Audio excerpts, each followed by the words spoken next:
DzPeepz? This is your girl D coming at you with this sweet, piping hot tea. So sit on down and enjoy the show because Just D Show is raw and uncensored. She's leveled up, I thank God. Straight from the mud, now it's time to get the pie. Sweat, hit some blood, you can see it in my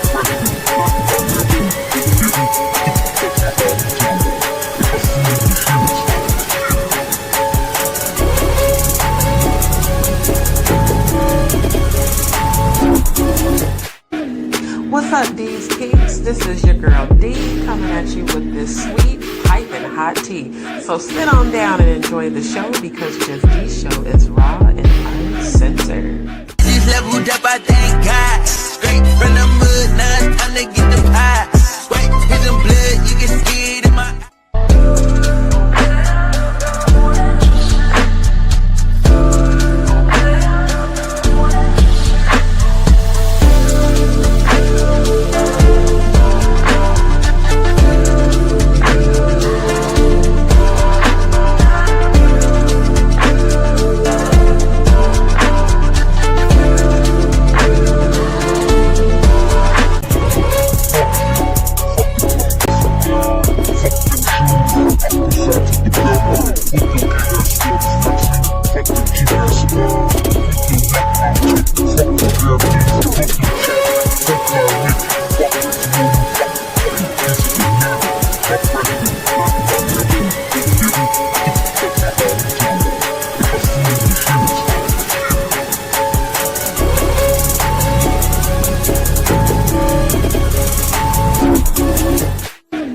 What's up, DzPeepz? This is your girl D coming at you with this sweet, piping hot tea. So sit on down and enjoy the show because Just D Show is raw and uncensored. She's leveled up, I thank God. Straight from the mud.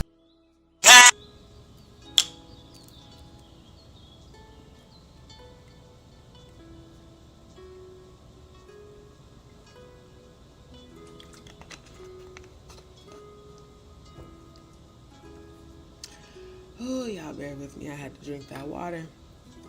I love me some good old cold water. What's up, DzPeepz? How are y'all doing this evening? I got a little bit of a different setup tonight. So for those that are tuning in, please let me know as far as the volume on your, on your end, how it sounds. If it is loud enough for you, if you need me to increase the audio, or if it sounds okay, because within the studio I can't hear it from your perspective. So if you can hear it okay, please put a Y in the chat. If you're having trouble hearing it, please let me know and I can make those adjustments.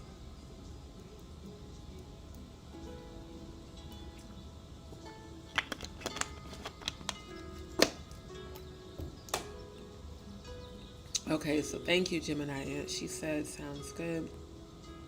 All right, cool. Because I know the last one, when I looked at the replay, excuse me, I saw a couple of comments of people saying it was hard to hear. So I'm glad y'all can hear it okay. So thank y'all so much for your patience. I had to do a little bit more editing, and that's why I had to push the time out, because I had to screen capture a little bit more. You know, it's an incredible thing listening a second time to this interview. I'm gonna have to cut that AC off because that is doing something to my sinuses. Bear with me.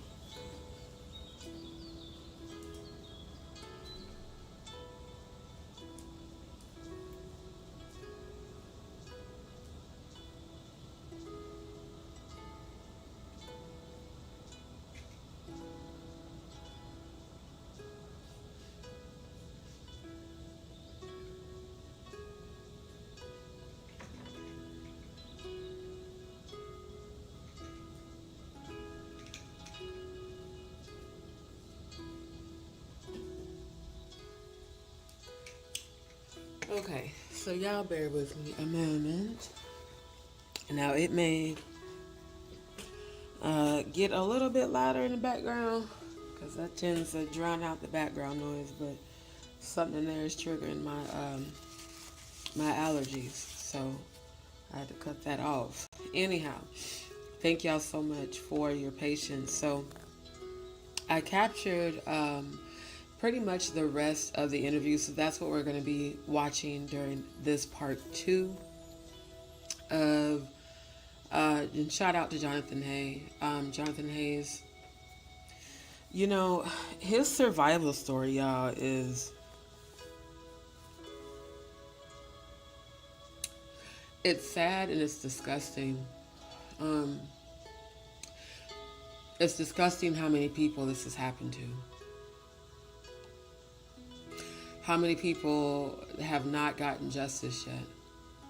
And people who's out in these YouTube streets playing, pretending, being fake.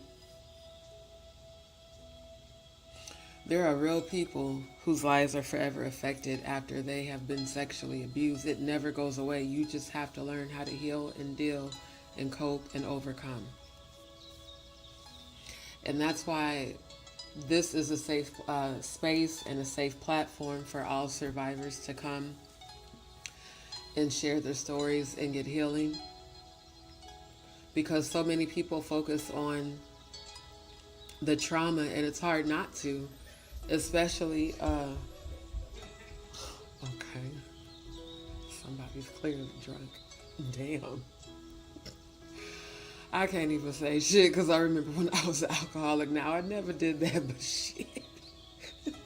Anyway, but for real, you know, that trauma lives with you. So most people who are survivors of sexual abuse deal with complex PTSD. It's common.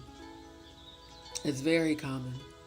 Especially if you've been violated more than once, especially if you were sexually abused as a child. I was sexually abused from the age of 8 to 11 by a female that was one of the foster cousins who I later found out had been being raped by her previous foster father. And all of those kids that my aunt and uncle rescued all were survivors of sexual abuse, and they all went through trauma all the time.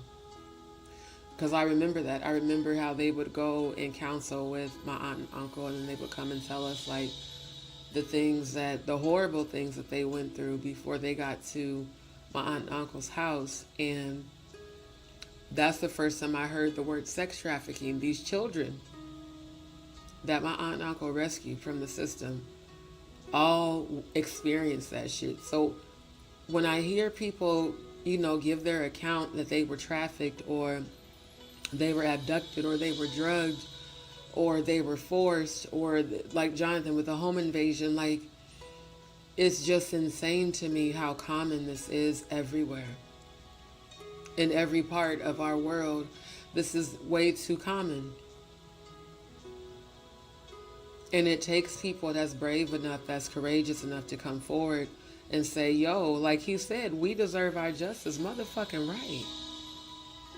All of us. Everybody on this live, if you are a survivor of sexual abuse, you deserve justice. We all. Do y'all know I found out today, and shout out to my second mom, I love you with all my heart. Do y'all know I found out today that my ex-fiance that raped me is a current registered sex offender, because this man went on to rape a teenage girl like 6 years after he raped me? So nah, you didn't do what you did because you blacked out, and no, you just a damn rapist.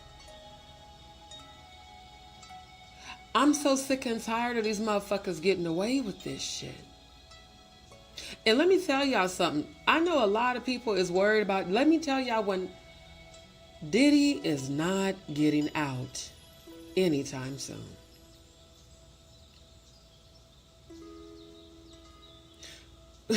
Before that man ever receives a pardon, he's got 157 more cases to face, all being scheduled as we speak by Busby right here in Houston. I saw this man in the I literally saw this in the 5D. I saw a group of men surround him and shank him. And all of his hair was gray. Like all his facial hair, all his hair, because he couldn't dye that shit no more with that fake ass. What's that shit? That Beijing shit that Genuine and them be goddamn putting in there. Nigga, we know y'all old. Just go on and age gracefully. We know. I'm just saying, like, I saw that shit, bro. Then I saw his funeral. I'm just saying what I saw in the spiritual realm. I'm not saying I know anything. I'm just saying from the spiritual realm, my premonitions pretty much always come true. Since I was 8 years old, I've never seen a funeral and that person not pass away.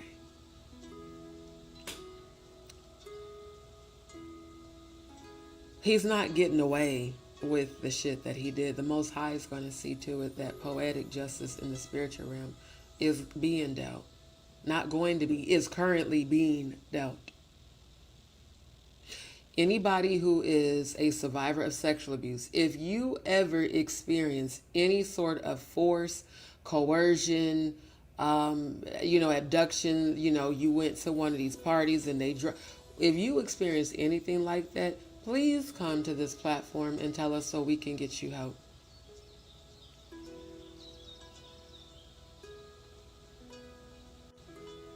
I'm just honestly tired of this shit. Because none of us asked for this. None of us deserved it. I don't care about their gods. I don't care about sacrifice. I want to be able to have children and then be safe on this planet. Otherwise, I don't even want to have kids. And I genuinely want to have my daughter and my son that I keep seeing in my premonitions. But I don't want to bring children into a world where they got to worry about being abducted and sold into sex trafficking for some perverted, wealthy piece of shit. Some satanic fucking ritual. Now, people, it's people that are cool with my channel, and it's people that feel like it's too dark. Let me tell y'all something. This shit is for real. That's why I'm talking about it. These are not conspiracy theories. These are people I know in real life who have been trafficked as children when they were in foster care. It's not misinformation. This is my real life experience. I always say all commentary on my channel is alleged outside of my real life experience. This is my real life experience. The way they would cry and have night terrors about shit that happened to them when they were in foster care, which was supposed to be a safe place for these kids. They're the ones that told me about this shit. So when adults start talking about this, especially in the Pizzagate, y'all remember that Pizzagate when we did the watch party a couple months back? Remember all them grown ass people talking about how they had been like trafficked and moved around and shipped around between the ages of like 2 and 4? Doesn't all of that align with that satanic ritual calendar that I've always brought up?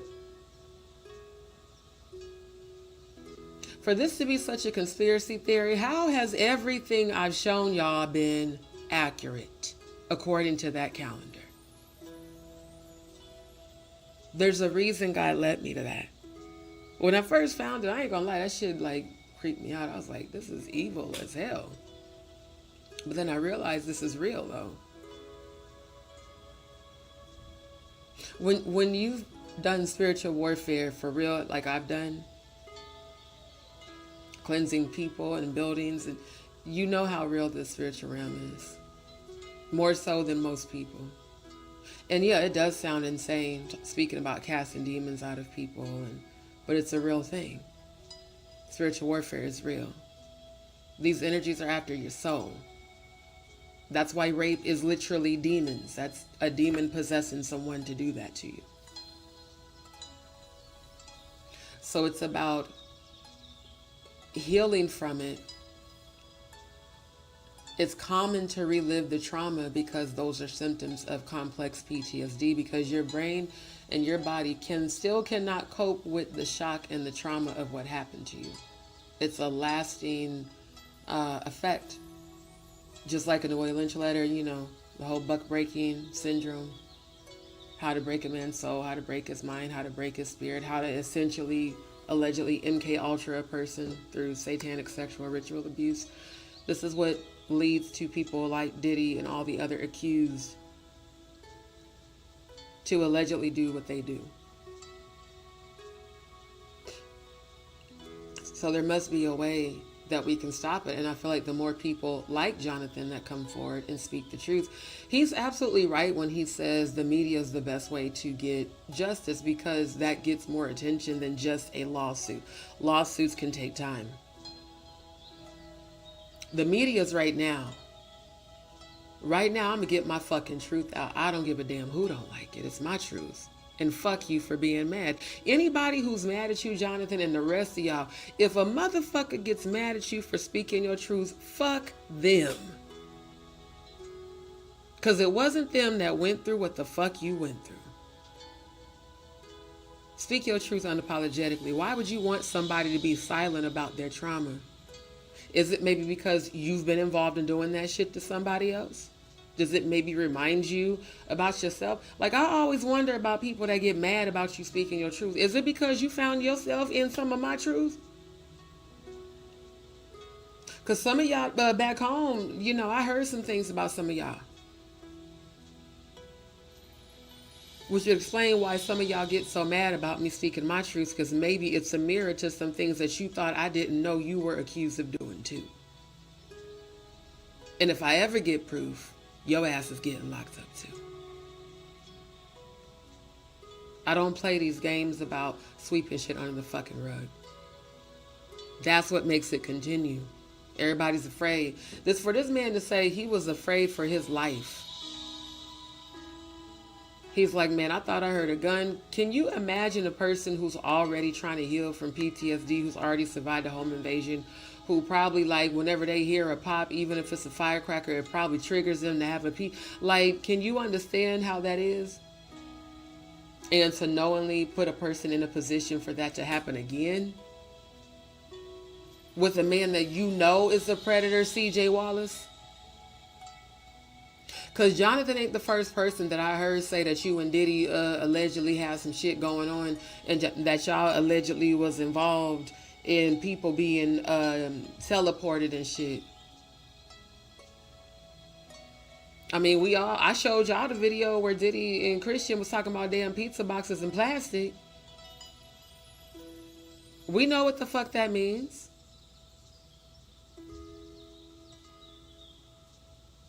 And then I don't understand with Jaguar why you bragging about seeing $500 million tapes being shopped on the dark net. What the fuck is your ass doing monitoring? Like, this shit don't make no sense. You monitoring the dark web and exposing Diddy, but it's looking at you like, why the fuck is you even watching this shit? Especially if you ain't stopping this shit. Miss, I'm an advocate. I question all of y'all that didn't do shit and knew what the fuck was going on. The only person I've seen come forward that has genuine energy has been Jonathan from Jump. That's why that was the first interview that I reviewed last year.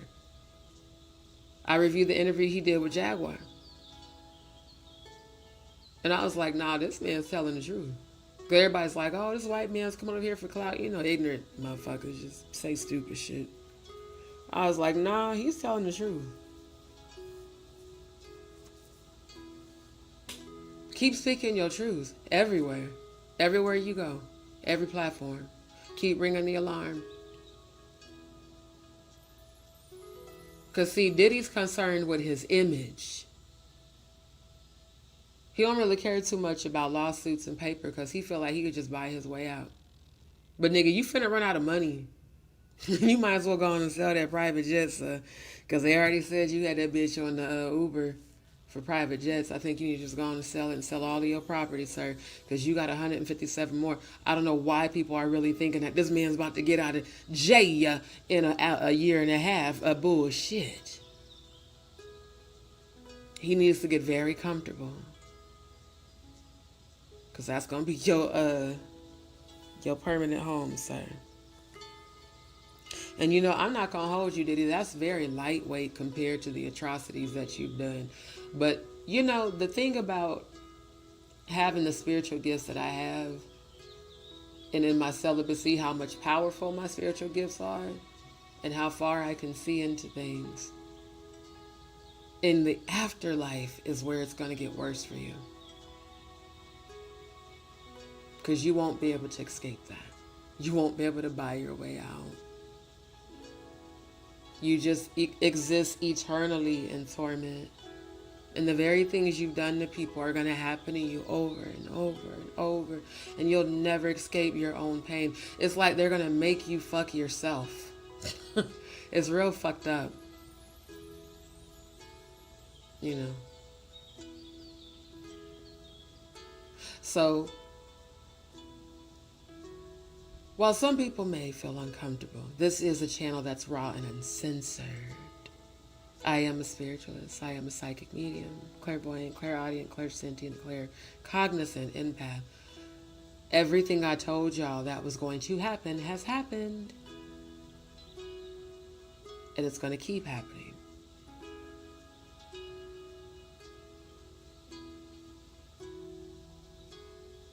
He's not getting out of jail in a year and a half.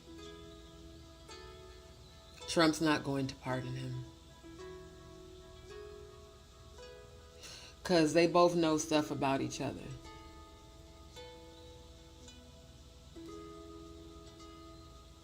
And Trump needs to worry about Elon exposing his ass. Even though, but you know, all this shit is nothing but a play. You know, they pretend like they're fighting and, oh, we're not friends anymore. And the next month we're friends and then we're not again. It's just all it's a stupid fucking play that they're actually really horrible at. It's all to keep everybody distracted. For him to only have gotten 4 years in the first place, we all knew that was bullshit. If Jonathan Hay is granted this victory in the criminal case, you know how many more criminal cases are going to come forward besides the 157 that are already being scheduled by Busby right now? What I literally saw was that they're going to be suing his estate even after he dies. That's how long this shit is going to go on. Because so many fucking people are going to want to come forward and get their victory. That's what happens when people like Jonathan Hayes speak. Because he's been in the industry, on the inside of the industry. He knows all these people. So those who have worked directly with, like, I mean, honestly, Jonathan's worked, you know, more between Diddy and Jay-Z than most other people that I've seen come forward and speak at all, including Jaguar. I feel like he's had more up close and personal one-on-one experiences with them. So for him to have been basically, you know, manipulated into going to this place, you know, under the guise of, oh, we're, you know, going to do this album, we're going to do this work. That's why I've never understood the whole go into someone's house. Why do we not meet at office buildings anymore to do? I mean, I know it's studios, but like, couldn't we have a public place? I mean, it probably still would happen, but I'm just saying, I'm more leery if a person invites me to their home than like an office building or, you know. And what I don't like, the people that try to victim shame in the comments is what I don't understand. Well, why didn't he do this? And why couldn't he?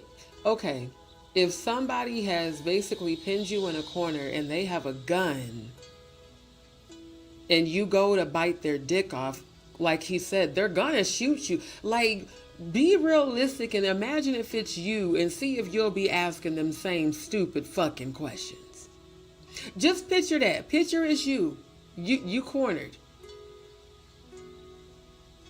They didn't probably put something in your drink. They didn't drug you. Like he said, they blindfolded him and threw him in this fucking room.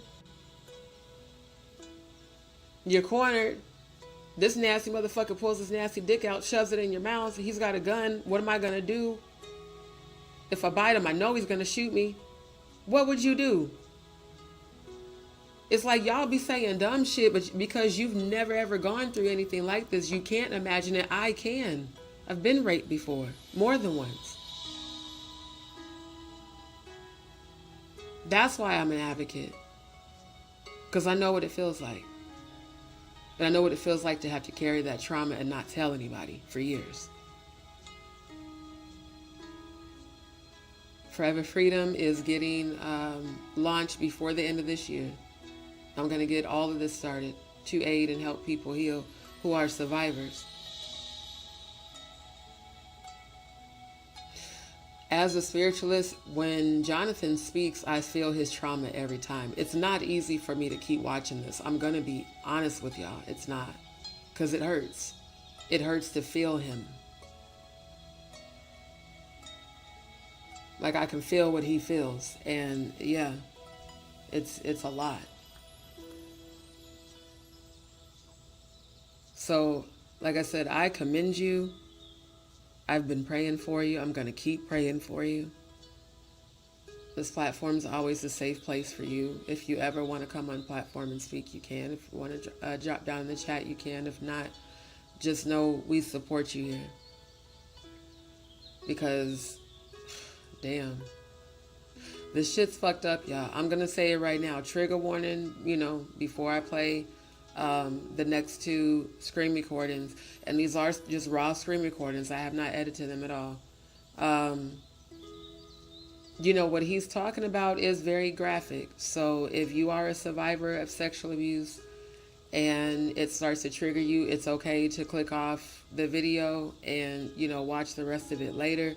What's most important is that the people listening to this live, whether you're on right now or on the replay, the most important thing to me is that you all receive healing.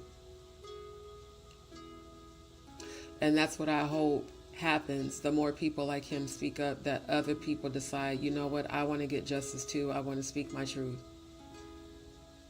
And expose it. That way you can release it. Because when you don't release it, it travels to all the chakras in your body. And it starts to set in and, health issues.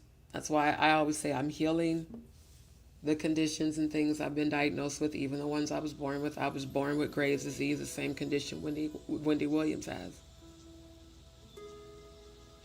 It's not easy some days, but I seek healing every day. And I know that the more I work through things, the more I can heal myself. If you are suppressing what happened to you or you're blaming yourself because of people and their opinions, man, fuck them people. How can somebody try to invalidate your experience when they weren't there? So fuck them people. If they wasn't there, they have no idea what you went through. Fuck what they talking about in the comments. Like that's how I had to get. Like, man, fuck these people. I'll block that shit in a heartbeat. I ain't even finna read that bullshit. The minute I see it's negative, oh, report, block, delete. Ain't nobody got time for that. How can you tell somebody that what they went through wasn't real when you don't know these people, ain't never been around these people, wasn't there when they went through it?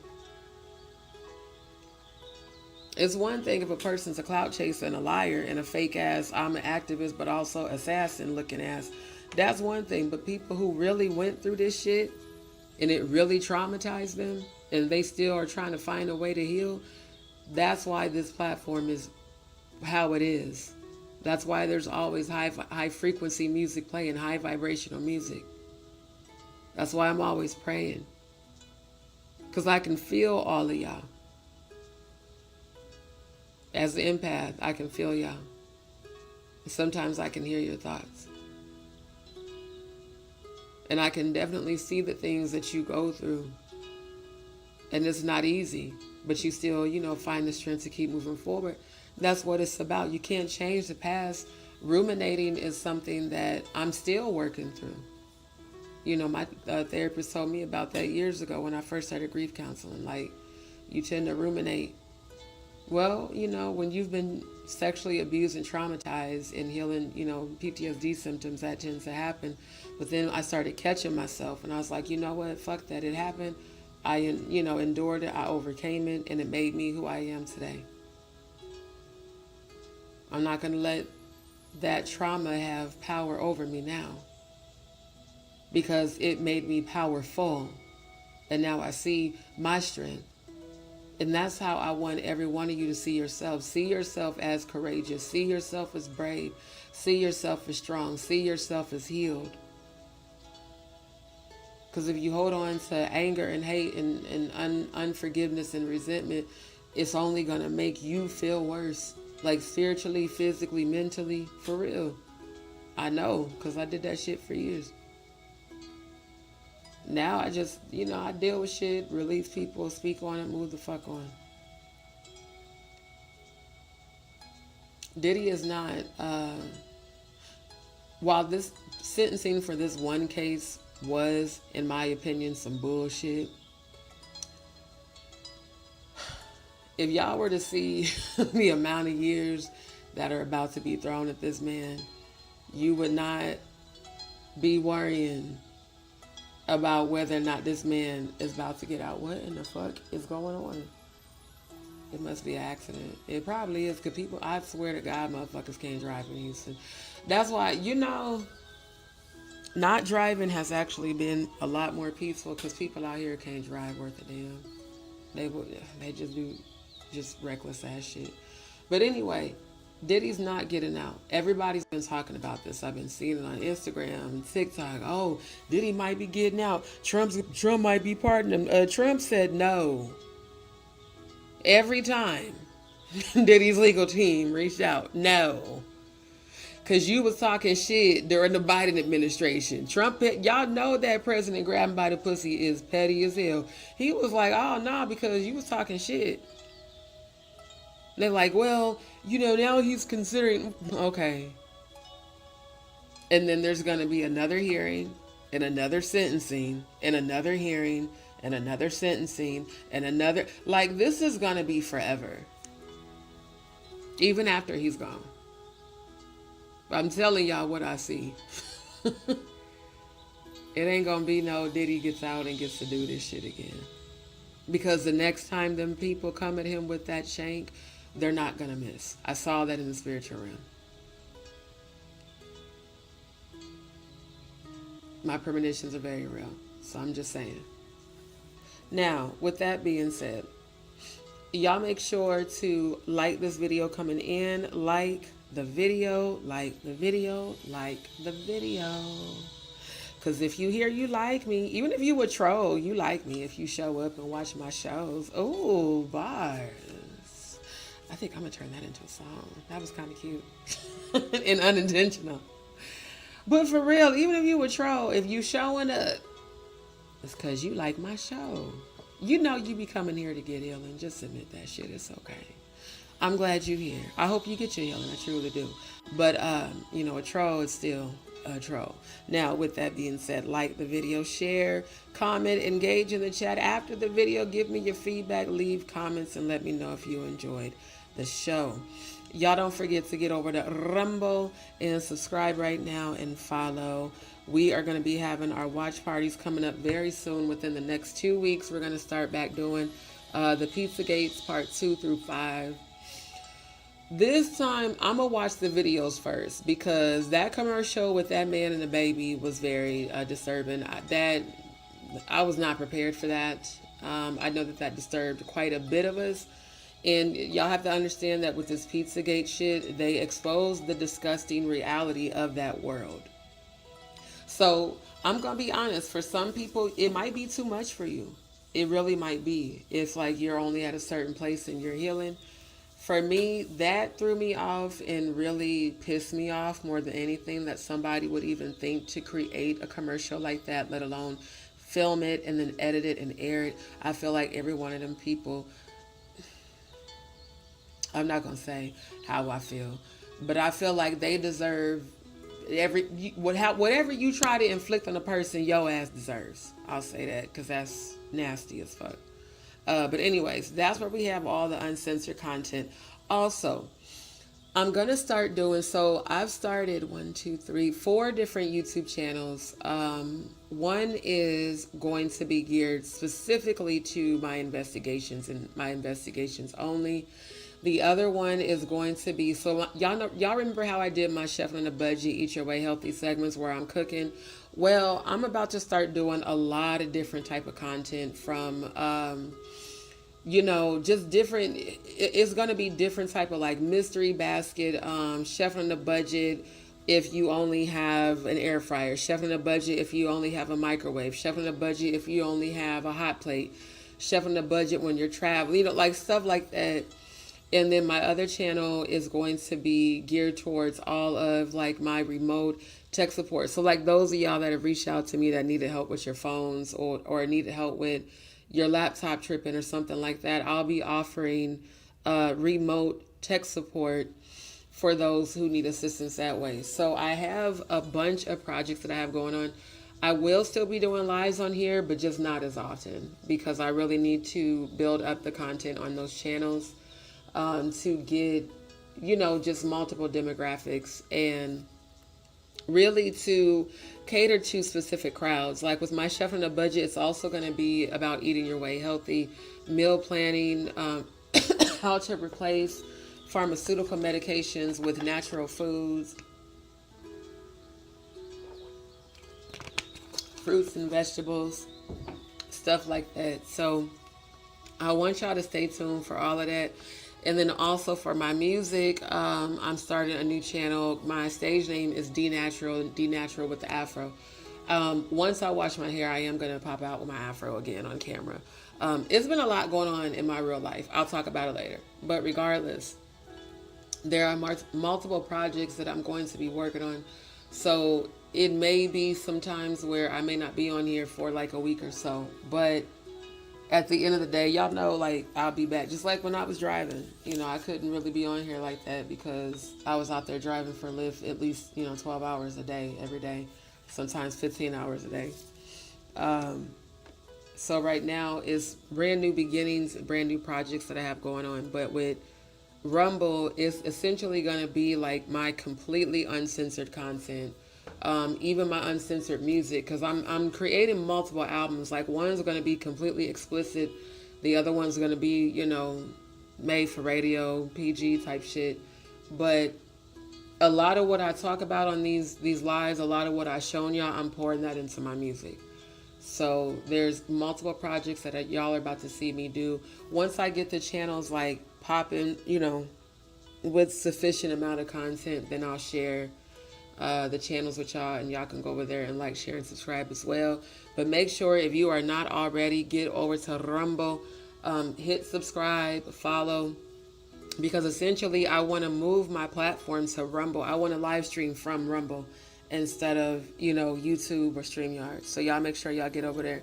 And again, thank you to everybody that's been supporting the channel. Shout out to everybody that be leaving comments after the lives. I really do appreciate y'all, because you guys give me feedback and it definitely keeps me encouraged, and I really do appreciate it. So thank you. Thank you to my DzPeepz. For those that would like to donate to the channel, who have asked how they can donate or support the channel, you can send all donations to my Cash App, which is also scrolling across the bottom of the screen.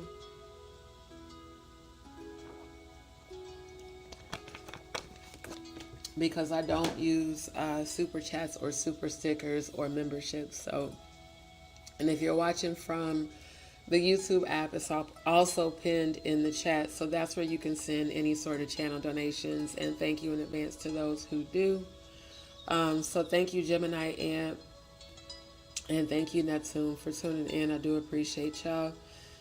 We're getting ready to get started with the video now. Again, all videos, like this is again just a raw screen recording that I did on my phone, but all videos that we are watching, this is for me to give my reaction review to this interview. And again, shout out to Jonathan Hay for your courage. My prayers are definitely with you daily, praying for your healing, praying for your strength, and praying for your justice and for all of us. So this is, I think, about 24. No, I have rewinded. I think I went back to like either the 21 or 22 minute mark. And I believe it's about 25 to 26 minutes long. And then there's a third clip that I'll play that's pretty much the rest of the interview. And then I'll give you guys my full reaction to that. So, all of this is, we can view the video because it's made public on YouTube. It's available and covered under fair use. So let's get to it. And again, shout out to Jonathan Hay. Oh, you know what? Let me, before I play this, let me post his information in the chat. Y'all make sure to get over to his Instagram. And, oh shit, I thought I saved it in here. I know it's Jonathan Hayes Celebrity. Oh wait, there's his website. Okay, so make sure to visit his website. It's actually really dope, and it has some dope ass content on there. Hold on.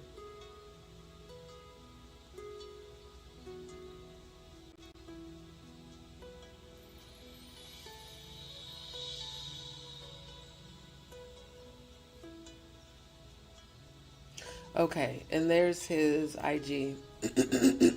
So y'all make sure to get over there and like, share, comment. He's been through a lot, and I can definitely understand why Jonathan is the way that he is and why he feels the way that he feels. It was funny when he brought up John Doe, because I told y'all, like, man, I'm questionable about Gene, because when Gene first came on the scene, like, I remember I was watching him before I ever saw Jaguar, because he always was on Storm Monroe's channel. And matter of fact, yeah, that's how I started watching Gene, because Gene would be on Storm's channel. And when he started showing, like, his little cooking, when he would be talking about shit, that's when I started tuning in and subscribed to his channel. And then shortly after is when I seen Jaguar over there. So, I was supporting all three of them, Storm, Gene, and Jag. But something about Gene always felt like, I feel like he's speaking out, but like he was a part of it too. Just like how I feel about Jaguar. Like, they speaking out, but like y'all was there a part of that shit too. So it's almost like, how much of what y'all say is credible now if you was there allegedly a part of it?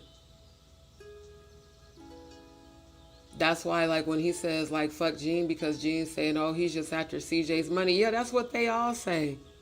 Especially the ones who are involved and or guilty.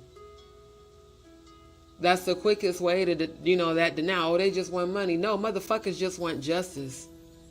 And see, Gene, if you were like somebody who really was in support of victims, you wouldn't even say no shit like that about nobody.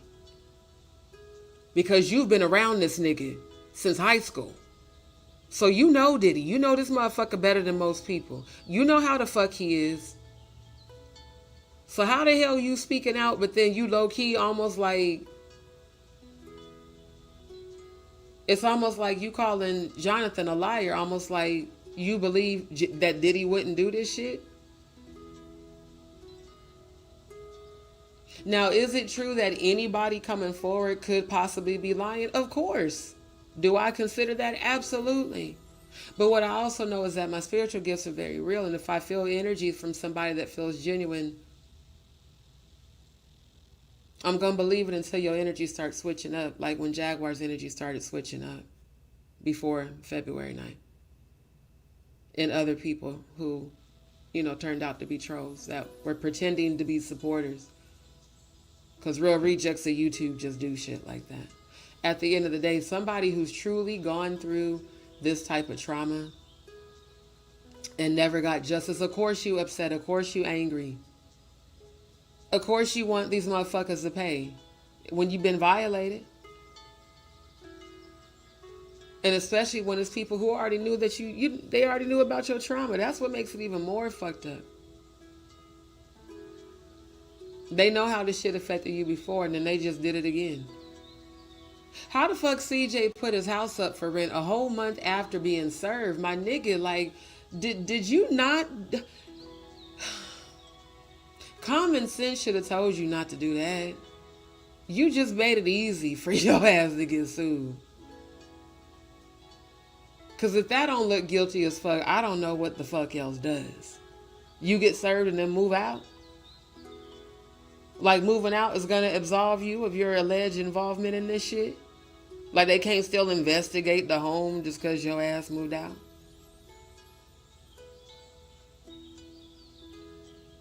That's what makes this shit more fucked up to me, when it looks blatant. Like, y'all, again, were so arrogant that you never thought you were going to get caught. And now that shit has hit the fan, everybody is either running, being silent, silently complying.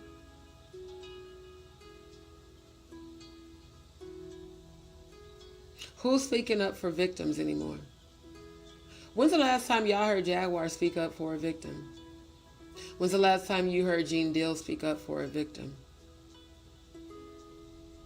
When's the last time you heard Stone Paxton speak up for a victim? All these people that came on the scene out of nowhere.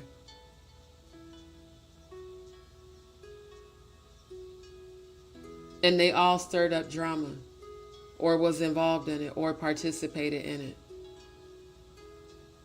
Also, all have been accused of allegedly being involved in it. I mean, we have to look at these types of patterns of behavior and question, why is all this chaos going on? Distractions. To keep you caught up in distractions.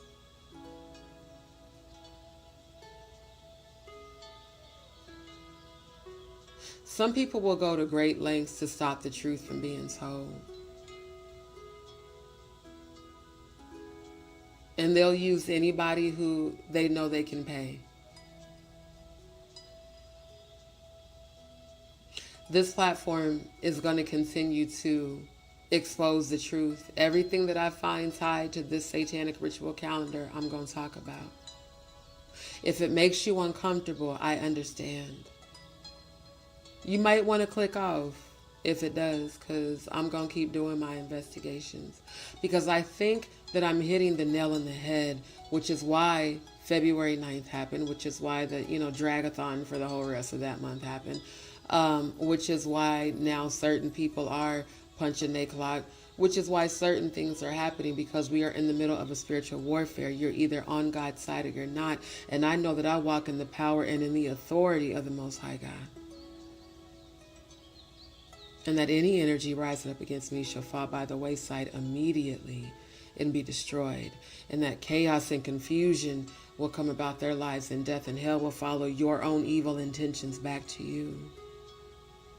Because I'm always divinely protected and you're not.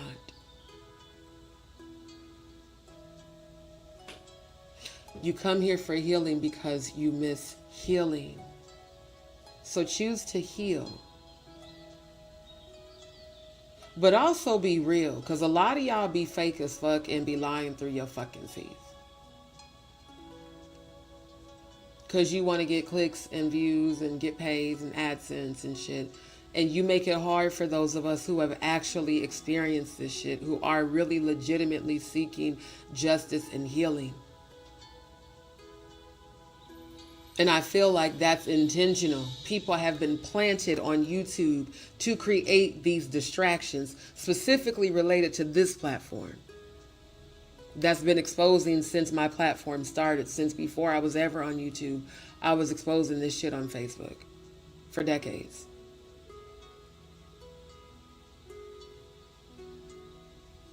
The real truth tellers need to come forward. The real victims need to come forward. If you're scared, come to me. Follow me on Instagram at JustDeeShow. Follow me on TikTok at JustDeeShow. DM me on Instagram. Follow me first, otherwise I ain't gonna get your message. If you have a story that you want shared, but you're too afraid to come on the platform, or you're too afraid to publicly speak out, I will be your voice. Shout out to Quiet Storm's daughter. In her courage to speak out. I don't think y'all understand how difficult it is for people like Jonathan Hay and these people to speak out, who actually have gone through this shit for real. To relive it, to talk about it, is to relive it. I could feel his anxiety. I could feel his heart clenching.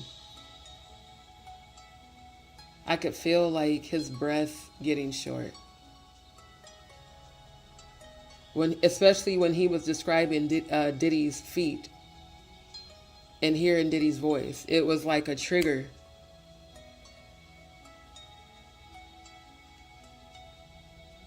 And most people wouldn't think that a man would ever have an experience like this, because it's common. It's so common with women. But when a man comes forward, why does a man get even more victim shame just because he's a man? And then you start, oh, he's gay, he's this, he's that. Honestly, when I look at Jonathan, I see a man who probably was raised around women. And there's nothing wrong with that, because men who are raised around women typically are better at communicating with women. But like he said, CJ, I guess CJ and the boyfriend thought he was gay or whatever, and they misread the room. And I was picking up on what he was saying when he said that the Willie D, not Willie D, but the CJ's boyfriend, that he was weird with him. I'm like, oh, that sounds like he probably tried him. And if they think you're down, sometimes they will try you. But what I want to know is, I need to go find that interview, because I want to know what exactly happened between him and CJ's boyfriend, because it sounded like it was not good. Because I could feel it kind of, whatever it was, it made him uncomfortable. I could feel that for sure. So I want everybody to send all the positive energy to Jonathan, send prayers up for him, for his healing, and he's already divinely protected. But I want to see him healed and become his most powerful self, because he's already powerful with speaking his truth. But it's just fucked up that people thought, just the whole victim blaming and victim shaming is ridiculous. So again, y'all go follow him on Instagram. Also go visit his website, JonathanCelebrity.com. Cody, good to see you, fam. Thank you so much for tuning in. So we're going to get started on the video, because this is essentially kind of like part 2 of 3. It's about 25 to 26 minutes. Once this one plays, I'll give my reaction on that, and then we'll do the second one, which is technically the final part of the video. I was a little shocked. Well, then CJ calls me back a few weeks later, and he says, listen, man, I got Willie with me. We want to get together with you. The project is back on. We're going to pick you up, and we're going to film you for Revolt. And we're going to, the 3 of us are going to talk about the project, and we're going to get it going back in full steam. So I was like, hell yeah. Willie apologized to me over the phone, said he didn't know. He thought I was gay, even though I was with my girlfriend, even though I've never, whatever. Because, I just weird or whatever. So he was like, basically I misread the room. So they picked me up, and that's what it says in the lawsuit. And they took me to a Revolt affiliated house. Right? So in the ride over there, it doesn't feel like it's just me in the back seat, CJ and Willie. It didn't feel like, the band's getting back together. We went through a fight. It just felt very, very weird. We pulled up to this White House, and when we're walking in, we start to walk into the house, and immediately when I walked into the house, I knew something was weird. There was Biggie stuff everywhere, like all Biggie's like posters and like artwork and bad boy shit and everything else. And so these 2 of Puffy's, and I saw CJ's brother. His name is Josh Rousseau. That's Faith Evans' other son. It's CJ's half brother. Faith has 2 sons, CJ and Josh. I saw him. He didn't even really acknowledge me like he normally does. So I was like, okay, this is weird. These 2 dudes come over, and they put this like COVID, this like one of those weird like COVID masks where they used to have like the not like the regular that people would wear, like the full face that people would wear. They're like pulling it over and like, yo, this head's so big, you know, pulling over the. That's what it felt like. At first, I thought it was like a COVID mask, but it was some kind of you know thing, and it's like covering. They get it to like my stuff, but I could still see like the floor and stuff under my eyes. They pushed me back into this room, and like there's this like ottoman. I fall in the back of the chair, and then you know, Diddy's comes in, and I could, you know, hear his voice. I could see his feet, and I'm like trying to look up, you know, through these little cracks, you know, like what's going on. He's like, you know, you know, you don't deserve Biggie Smalls. You don't deserve, you know, to be with the Biggie estate. You know, he's just going on and on and on and on and on, you know, right? And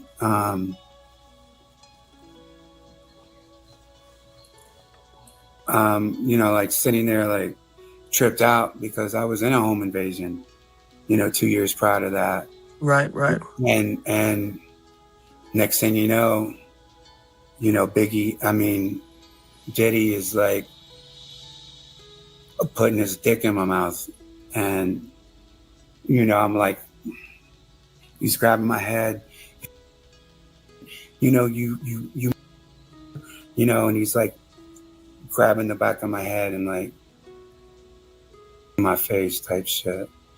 And I thought for sure that I was gonna die at that point because he was angry and yelling. And after all that like ended, CJ and Willie come in the room, and I could tell that CJ was surprised, maybe. I don't know. But he obviously set it up, and then he was like, you know, bro, just smoke this blunt. And I'm like, you know, I just had Diddy's dick in my mouth doing his share a blunt, right? Like, I was like, bro, I just want to go. I want to go. And they drive me back to my hotel, and that was it. That was the last that I saw them. And I go back to all places, Dallas, right? Because I had people in Dallas, and I stayed at the Statler Hotel. I lived at the Statler Hotel for like 3 months. And I would just stay in my room and,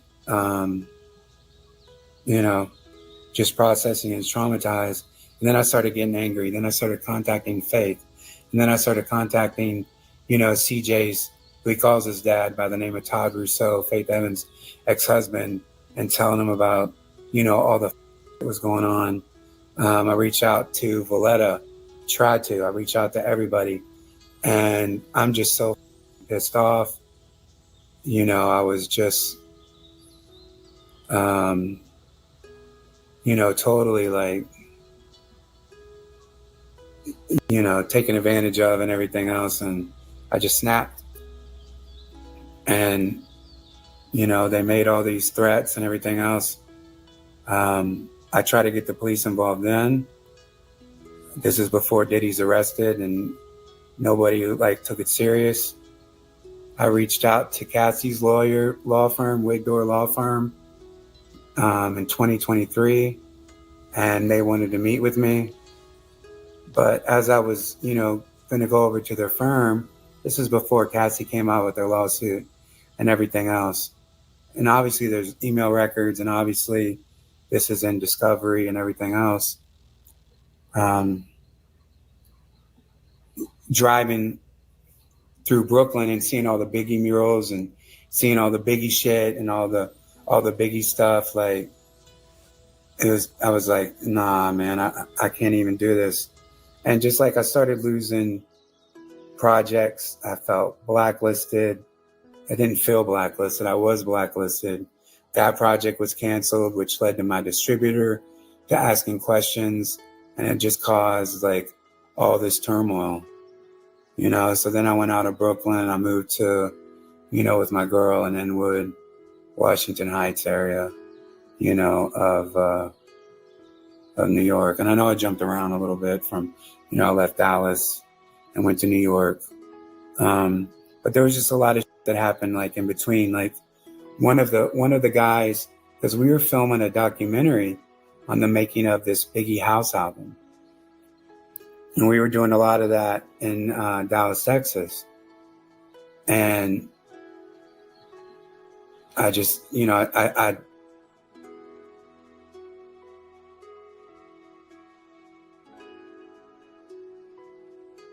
you know, totally like, you know, taken advantage of and everything else. And I just snapped. And, you know, they made all these threats and everything else. I tried to get the police involved then. This is before Diddy's arrested and nobody like took it serious. I reached out to Cassie's law firm, Wigdor Law Firm, in 2023, and they wanted to meet with me. But as I was, you know, going to go over to their firm, this is before Cassie came out with their lawsuit and everything else. And obviously there's email records, and obviously this is in discovery and everything else. Driving through Brooklyn and seeing all the Biggie murals and seeing all the Biggie shit and all the Biggie stuff, like I was like, nah, man, I can't even do this. And just like I started losing projects, I felt blacklisted. I didn't feel blacklisted. I was blacklisted. That project was canceled, which led to my distributor to asking questions. And it just caused like all this turmoil, you know? So then I went out of Brooklyn. I moved to, you know, with my girl in Inwood, Washington Heights area, you know, of New York. And I know I jumped around a little bit from, you know, I left Dallas and went to New York. But there was just a lot of that happened like in between. Like one of the guys, because we were filming a documentary on the making of this Biggie house album. And we were doing a lot of that in Dallas, Texas. And I just, you know, I didn't have the strength anymore. Everything was done. So all my friends were like, what happened to the Biggie project? Well, this guy that was close to CJ and Willie that I met in Dallas, you know, I went to get some Percocets, and I got some Percocets. I took one, my girl took the other. And next thing I know, she's like collapsed on me. And I tried to revive her. I couldn't. The police and ambulance came. I was so off a Percocet that I didn't even know my address. So I had to go like across the hall. It's like, what address? Where am I? What's the address? I couldn't think. So anyway, she goes to the hospital. They didn't take me with her. And, you know, obviously that was fentanyl.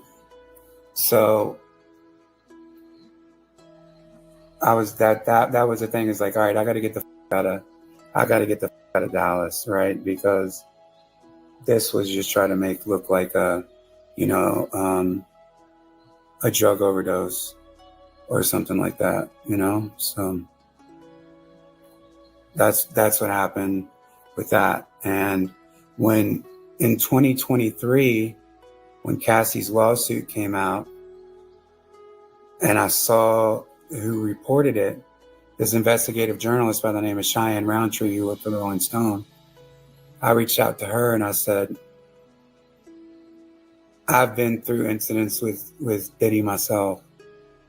And so she wanted to speak to me, and she was like, would you be comfortable going on record?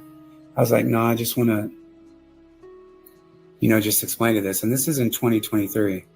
And she was like, there's a different producer who's told some of the same stories that you've told. And then Cassie's lawsuit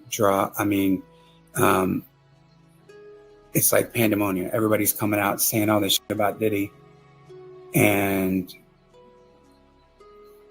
then, there's the raid, and then he's arrested. And then once he got arrested, that's when I started doing like these interviews and stuff, because I felt safe and I was so pissed off. So that's why I would come on your show and I would just diss everybody, because, everybody, for, letting that happen to me, especially Biggie's son, because they knew that in 2017 that I was in a home invasion. They knew that I was duct taped with my daughter. They knew the trauma was going to happen. And they're going to take me because they're mad over a business dispute. They're going to violate me and do that to me. I was broken. So I saw Jaguar Wright, stuff, airing people out. And the first interview I did was with Tisa Tells, because she reported on, some of the stuff I said in my all hip hop interview. And then she asked me to come on her stream. I come on her stream.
You know what? This whole time I was talking, and something told me to look down at the mic, and I didn't even realize I had it muted. But I was saying the amount of courage that it takes, because I heard Jonathan say that he was broken. And that's what I was just speaking on. That is the point of the person that violates someone. It is to break you. It's to break your spirit, break your mind, to put you in a forced, submissive state. And this is why it is very important for people like Jonathan to come forward and share your experience. I think going to the media is better. I won't say better. I mean, obviously, yes, go to court, file your lawsuit, get your justice, but going to the media, going to social media, in my opinion, is the best strategy because that's where everybody's at. And you will get more eyes on the situation. You will get more chances of people assisting you in getting your justice. Like he said, by him going on their platform, they have the reach to where it attracts all types of people. It attracts people that could help him get justice, people that could help him get exposure, people that could help him, gain resources and opportunities that were more than likely blocked from him when he was blacklisted. Why the fuck, when somebody comes forward, do they always get blacklisted? If these people are not guilty, why does this happen? It only happens because the people obviously have to be guilty if you're going for people that are speaking the truth about you. There has to be some truth to what they're saying. Otherwise, there's no reason to, blacklist or try to go after people just because they're exposing you. How about don't do shit to get exposed? It's crazy to me. The victim shaming, the blacklisting, the way that people are treated is disgusting.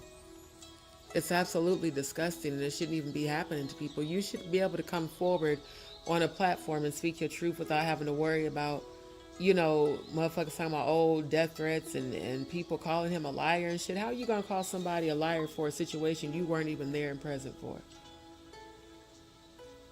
So it's just crazy to me, But like I said, I hope from this experience that more people decide to come forward and share their story. That if there is anybody listening to this live right now, whether you're in the live or catching the replay, if you are a victim of sexual abuse, please come forward. Please speak your truth. Because that's the only way you're going to get justice. Don't bury it. Don't suppress it. Don't blame yourself. And again, this is a safe place. So I just hope for everybody that they get their victory. Jalen, good to see you. Good to see you, family. Yep, Little Rod too. He said the same thing happened to Little Rod. And I wondered what happened, It's crazy. He said they tried framing him for his girl's overdose. Right. Knowing damn well that they're the ones that gave him the shit. Like, when you think about that, think about all the celebrities as of late. All the different ones that turned up dead. They all said fentanyl. They said fentanyl with Whitney. They said fentanyl with Bobby Christina. They said fentanyl with Liam. They said fentanyl with DMX. They said fentanyl with Matthew Perry. They said fentanyl with Prince. They said fentanyl with Michael Jackson. Like, this is a pattern. It's clearly a pattern.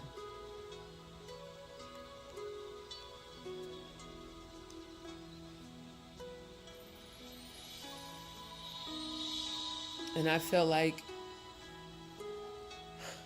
what's it going to take to stop it? Exposing it and making the people who haven't been held accountable be held accountable. I wouldn't be surprised if we find out that CJ is going to try to run his bitch ass out the country. Motherfucking already left the damn house. I would not be surprised if he pulls a Stormisha Bussy Alizé Jenkins, because y'all know that Storm ran his ass over to Ghana after I did that 5.5 hour analysis exposing how that content he put out was AI. Where they AI that shit to make it look like Jaguar said that Jay-Z raped her and shit. Took down the videos, and then ran to fucking Ghana. And when I was looking up information for not this live, but the previous one, I found a video from, I didn't find it, it popped up in my feed, but this video from Conscious TV where Storm was talking about his experience leaving to go to Ghana, powder and HIV or some shit, and him talking about how he missed Trasha K and shit. It's just weird. It's like all these different people that have use this platform and these people who have been involved. I remember when Soren kept saying that Diddy and them was reaching out to him, and how they was saying he could be the next Jason Lee. He could end up having his own show. They could have him in a room with Diddy in 48 hours. And he kept bragging about that shit. And I'm like, why would you brag about that shit with the allegations that are against Diddy? Like, that's weird. It's just weird to me, the people who seem like they're more than willing to play the game, and then the other ones who weren't willing to play the game, who were all violated. And why are the people who were violated either pursued, disappeared, turn up, having some weird ass death? It's just always some weird shit. And that's what makes other people intimidated to feel like they don't want to come forward. Like Jonathan said, what was he going to do if somebody has a gun to their head, or they have a gun and they're forcing themselves on you? That would traumatize anybody. So it's like, instead of blaming him or saying why he didn't do nothing, how about you give the man support and try to imagine if it was you. Try to imagine if that was you going through that experience. I don't think you would like for people to say to you, like, I'm like, how do you form your mind to say some shit like that? What if it happened to you? Would you want somebody to say some shit like that to you? And you're already dealing with that trauma? Like, why didn't you do nothing? You do realize that those of us that are survivors of sexual abuse, we already feel like it's our fault after somebody violates us, because we couldn't fight them off. So when y'all say shit like that, you don't understand that, like, the suicide rate in victims of survivors of sexual abuse is very high. It's just as high in the LGBTQIA community. When a person is made to feel ashamed of being violated, it makes them feel like their life is worthless. That's why he said he felt like he should just jump. That's common, especially when you're dealing with complex PTSD, especially when you don't know how to deal with the trauma. That's why I said people don't understand how much strength it takes to come forward and speak your truth publicly, knowing that, you're more than likely going to face judgment, or people that's going to try to invalidate your experience, to try to say you didn't go through what you went through, because they don't want to believe it. Because they don't want to believe that somebody that they like as an artist or an actor or a politician or a leader or whatever would ever, hurt someone like that. There's a lot of fucked up people walking around that refuse to get therapy, walking around that refuse to get help, that refuse to heal, and instead just project and inflict their unhealed energy on the other people. People have been calling Diddy a predator since the 90s. I remember hearing that shit when I was a teenager. This is not anything new just because of the Cassie case. Like, this shit has been said to have been going on. And I would always wonder, how come ain't nobody, even back then, I'm like, why the fuck don't nobody stop this shit? Because there's too many people involved in it. It's too many people covering for each other because they're all fucking involved in it. So anybody from within the industry coming forward has to have the courage, because they know that they could become an immediate target the minute they speak out. That's why I commend Jonathan, even like, man, fuck the money. I don't even care about the money. I just want these motherfuckers locked up. That's some real shit, because everybody else is about the money. Like, it's crazy to me. It's crazy to me. The victim shaming is crazy to me. I don't understand it at all.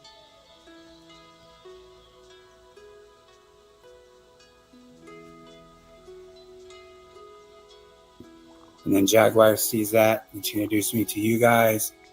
And that's why I just started really bombing on everybody, because I was so angry and I was so pissed off. But the viewers knew, because they were always like, he's hiding something. He's not telling something. I don't know how that they knew that, but, that's what it was, So I know that's a lot, and I skimmed over a lot of stuff. No, it's okay. It's okay, man. The courage to even talk about this, man, is man, it's crazy, man. I'm sorry all that happened to you. I'm definitely sorry about that. Yeah, but see, and that's the thing, is like, my legal team has wanted me to be John Doe. Right. I haven't wanted to be John Doe. I told them I didn't want to be John Doe, but they're trying to protect me. They're trying to do what's best. You know, they're taking on my project. Well, CJ Wallace's lawyer interviewed my law firm, and they cited like my interviews on your show. And they're like, he shouldn't be a John Doe. He shouldn't be anonymous. He's done these interviews with this. He's talked about CJ here. You know, we want him to come out and not be John Doe because, you know, CJ wants to clear his name because CJ's been on, you know, Shade Room and TMZ and Hot 97, you know, as being a co-conspirator, you know, with Diddy in this thing. So I'm coming out for two reasons, because fuck him, come out and speak. I'm tired of being a John Doe. I'm tired of hiding, you know, behind, you know, all this. And number two, what's more important than the civil case, because everybody's like, even on this interview today, bro, like my partners, like, you know about it. They're like, don't do this interview. It could up your civil case. I don't really care about the civil case, bro. But I care about is a criminal case. And so my lawyers hooked it up where I was to contact the LAPD. And what we did with the LAPD is they signed an AOA report, which is assisting other authorities in another state. So a police officer came out. I told him the whole incident, all that stuff is happening. They sent it to LA, and then LA signs to a detective. Well, for 2 weeks, I haven't heard from the LAPD. I haven't heard back. I don't know if a detective is signed to the case. I get more information from the police here than I do for the California lawsuit. I mean, for the California criminal case. And yeah, it would be great to have a bunch of money from the civil suit, whatever. But I want CJ Wallace in handcuffs. I want Willie Mack in handcuffs. I want Diddy to be, not to get out of jail and to still face consequences, you know, in other states for the people, you know, that he's hurt, and to the other victims, right? And I think there's a stigma with the Diddy lawsuits. Everybody's like, oh, another Diddy lawsuit, another this, another that. Like that stigma from his lawyers, you know, have put out that shit is.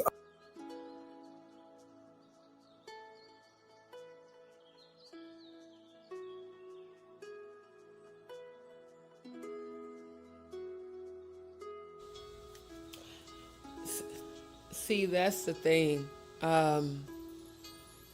Diddy is going to face consequences in other states because all of these cases that Busby is doing, they're coming from multiple states. Like all these 157 people that are filing these, that have filed these lawsuits with Busby, they're all being scheduled. So he's absolutely, you know, justified in this. No, Diddy does not deserve to get out of jail anytime soon. He deserves, in my opinion, that man deserves to spend the rest of his life in prison. He really does. There's nothing about him that's rehabilitated. The fact that he thought he was so arrogant that he could buy his way out to get bail, and the judge kept denying it, like, hell nah. There's too much evidence that show that you are a risk to, you know, a flight risk as well as a risk of danger. Like you could go out and just repeat the same thing. So again, we all feel like the 4 years was bullshit, but at least he is serving some kind of time. I just really think that by the time the next 5 lawsuits are filed and people are able to prove and he gets more convictions, there's no chance. Because, yeah, you might could get out, you know, you might can get out early for this, but then here comes another lawsuit that has you with an even heftier sentence, and now this time they, you don't get acquitted. They charge you with every single fucking charge. You get convicted of everything. Now you're doing 5 to 10. And that's just one case. If he starts getting multiple convictions, there's no fucking way he's ever getting out of jail. So I look, I'm paying attention to the cases that they're saying Busby is filing and scheduling right now. Just like with this one, like Jonathan Hayes said, the criminal charges for this, that's the bigger, that's the more important aspect of this entire situation, not so much the civil case. Because civil is just to receive, the damages, to receive your compensation and damages. Criminal is you're staying behind bars. That's a guarantee that your ass is going to stay in jail with those criminal convictions. So I definitely want to see him win in this. Because again, every victory is another damn pervert being held accountable and having to remain behind bars. Diddy, ain't nothing that motherfucker can say or do to try to prove good behavior when you've done shit like this, or let me just say allegedly, you've been accused of having done shit like this to so many people. And all the stories are way too fucking similar. And again, I know there are people out there that do lie. I know there's people out there that do make this shit up just to get money. I just really don't believe that that's the situation with Jonathan. I really don't. Also need to combat that, right? So that's why I'm coming out, because the more eyes we get on the criminal case, the more the LAPD is going to get involved, the more the feds are going to get involved. Because I talked to one of the police officers here, and they can still ping my phone. They can still get the phone. So they can still see that, that I was, at the house, and Diddy's there, and CJ's there, and Willie's there, and Diddy's goons are there. Because the money, man, I want them to continue to be in jail. And then, because it's just been trauma nonstop, it's like Diddy shit. And if you go to my Instagram, the last post that I did, it's like last year. It's like the second slide over, I talk about Willie and CJ, they belong in hell and everything else. And because I've just been so traumatized over this shit. So because it doesn't get away. And then of course, Biggie's music and everything. So I just I know people are going to be upset on my legal team and advisors, but I don't care, man. Fuck the money, man. The only way that when I had the case happen in the home invasion, the only way it got serious is when I went to the media. And we can use the media as leverage to help get convictions for Biggie's son, his ex-boyfriend, Diddy, and everybody else. So that's why I'm doing this. Right.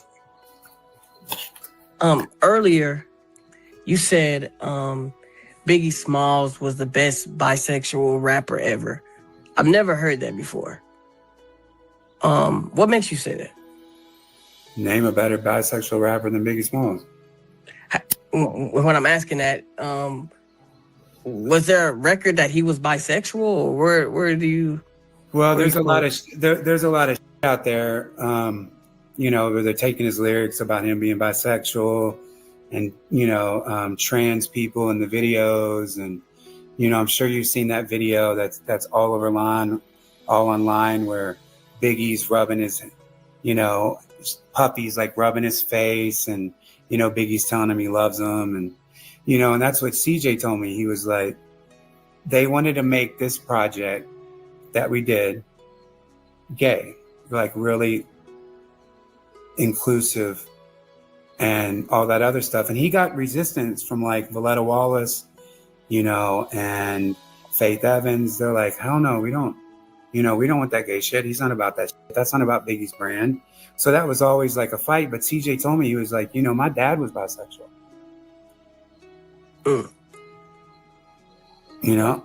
So that's, that's why I say he's the greatest bisexual rapper of all time.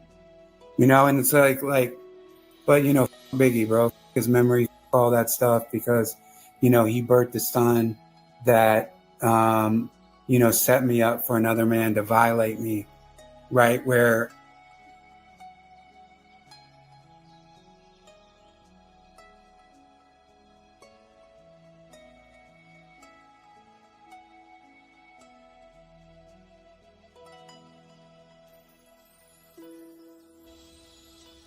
So I paused it for the part where he talks about Biggie being bi.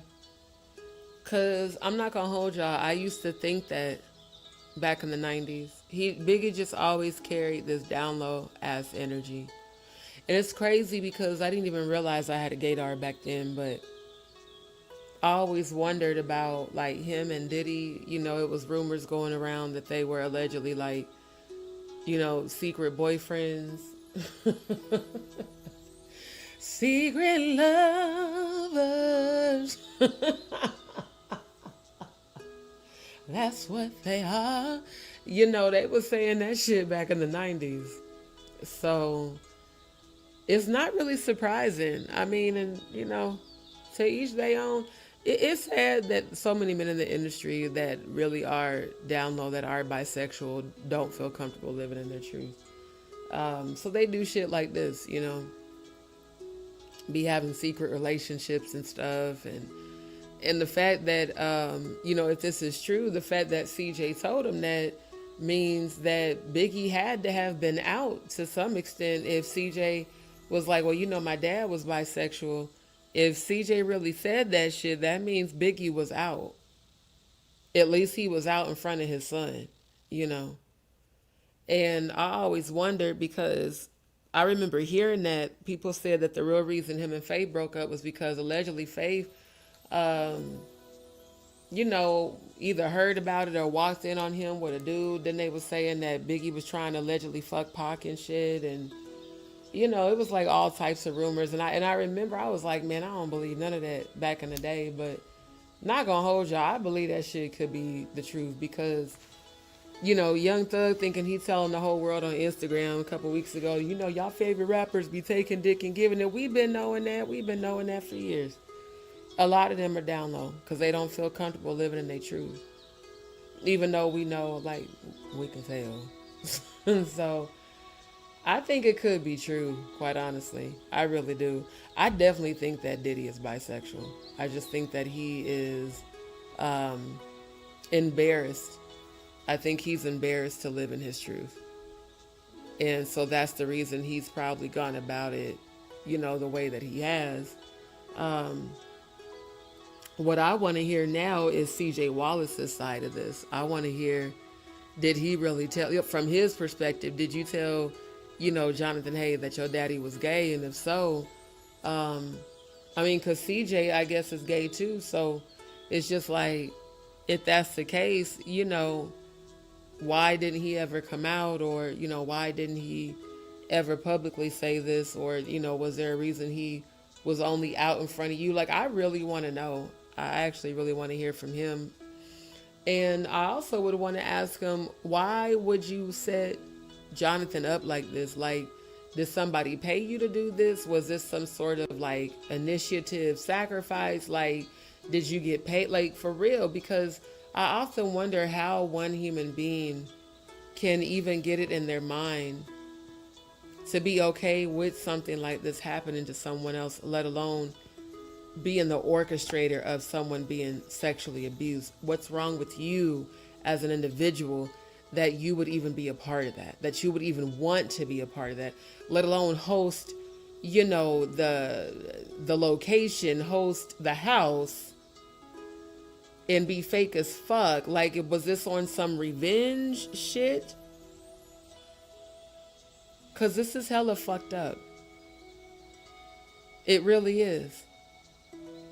And Jonathan's right. That motherfucker definitely deserves to be behind bars. Your ass need to be in jail right there with Diddy. You and your ex-boyfriend. And that girl too. All of y'all need to be locked up. And I hope they get all, I swear to God, I hope they get all 4 of y'all in jail. And I hope all four of y'all experience exactly what you did to other people. You need to feel how it feels to be violated when you violate a person. You need to know how the fuck that feels. I feel like that's the only way to get them motherfuckers to stop doing that shit.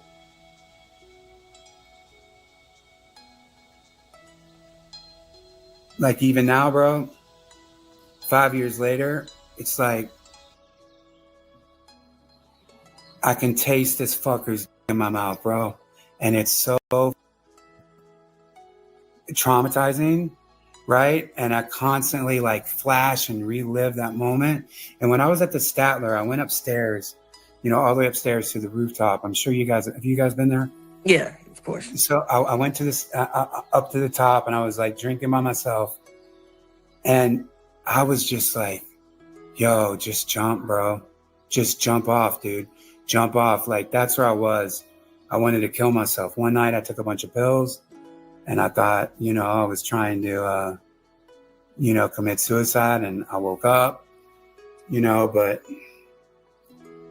that's how, like, you know, traumatic this has been to me. So I don't really care about the civil cases, you know, my civil case as much as I do about the criminal case, because I want to see, you know, they say Diddy could get off in like a year and a half.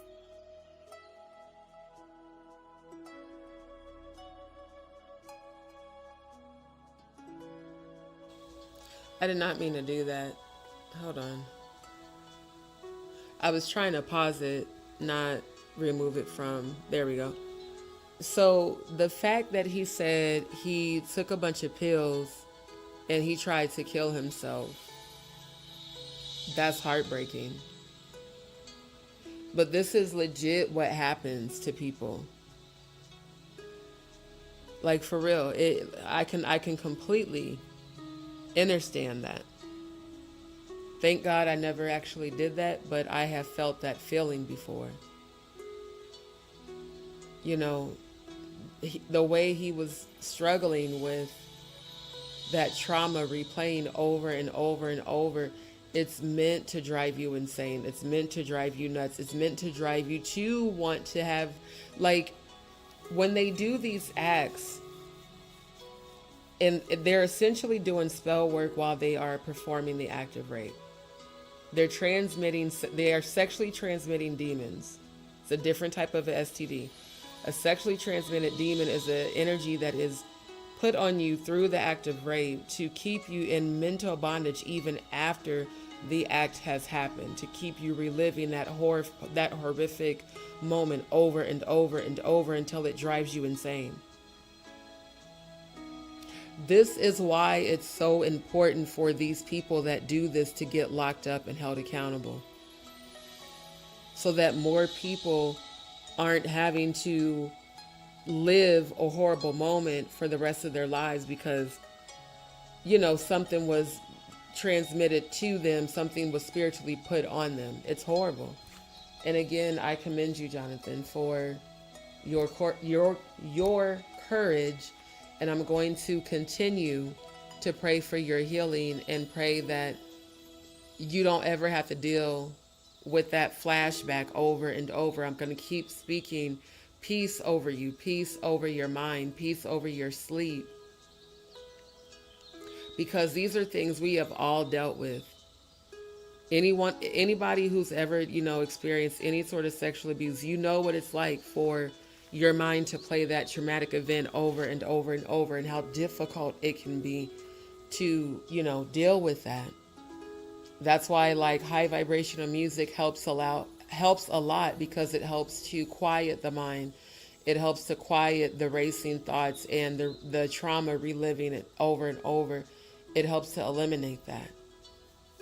So I definitely am speaking healing to you. And again, I commend you for your courage, Jonathan.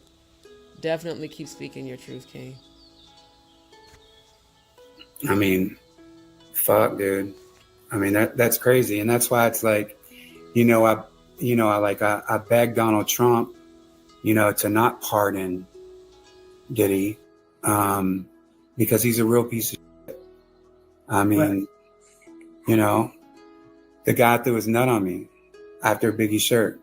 The guy, my face like a, perverted deviant, and I know people, because I've heard other things. Well, why didn't you just, bite his dick, but it's like, I'm trying to stay alive, dude. He has other people there. I thought I heard like a gun click. I thought I was going to die. Obviously I didn't. Like, well, what am I supposed to do? I'm going to bite this dude's dick and then get killed? Because that's what would happen. I got to get violated more. I got to bite his dick and then get knocked out and then get violated more. So, I just live with it. So, and even if Trump did pardon Diddy federally, it wouldn't stop him from a California criminal case, because the pardon would only be federal. It wouldn't be local. All right. So I'm hoping, to get justice in your guys' reach, because I've dealt with your reach. Like, it's led to lawyers taking cases. It's led to, opportunities. It's led me to, get back on my feet from when I was at rock bottom and just started like, whistleblowing and all these people. Right. So I know how strong your platform is, and I know how far it can go. And that's my objective here. So if the civil case gets up, okay, I want the criminal case. I want to see these people in jail. CJ Wallace is a criminal. Willie Mack is a criminal. The Notorious Big Estate is complicit. Diddy is a piece of shit. He's a criminal. And look, like, check this out. Like, ever since that lawsuit came out 2 months ago as a John Doe, some of Diddy's closest people has hit me. Some of CJ's people have hit me. People I haven't heard of, right? They've hit me. So What are they asking? What are they saying? One of CJ's people is like, yo, let's meet up. How you been? Da, da, da, da. I'm playing stupid. I'm doing good, drop your address. I want to see you. It's been a long time. It's like, you blocked me, bro. Like you were with CJ, the one of Diddy's biggest artists, wanted to meet up with me and wanted to work with me, and just like all this like his supporters, and like all this weird ass bro, like that wasn't happening before that lawsuit came public. So I'm not stupid.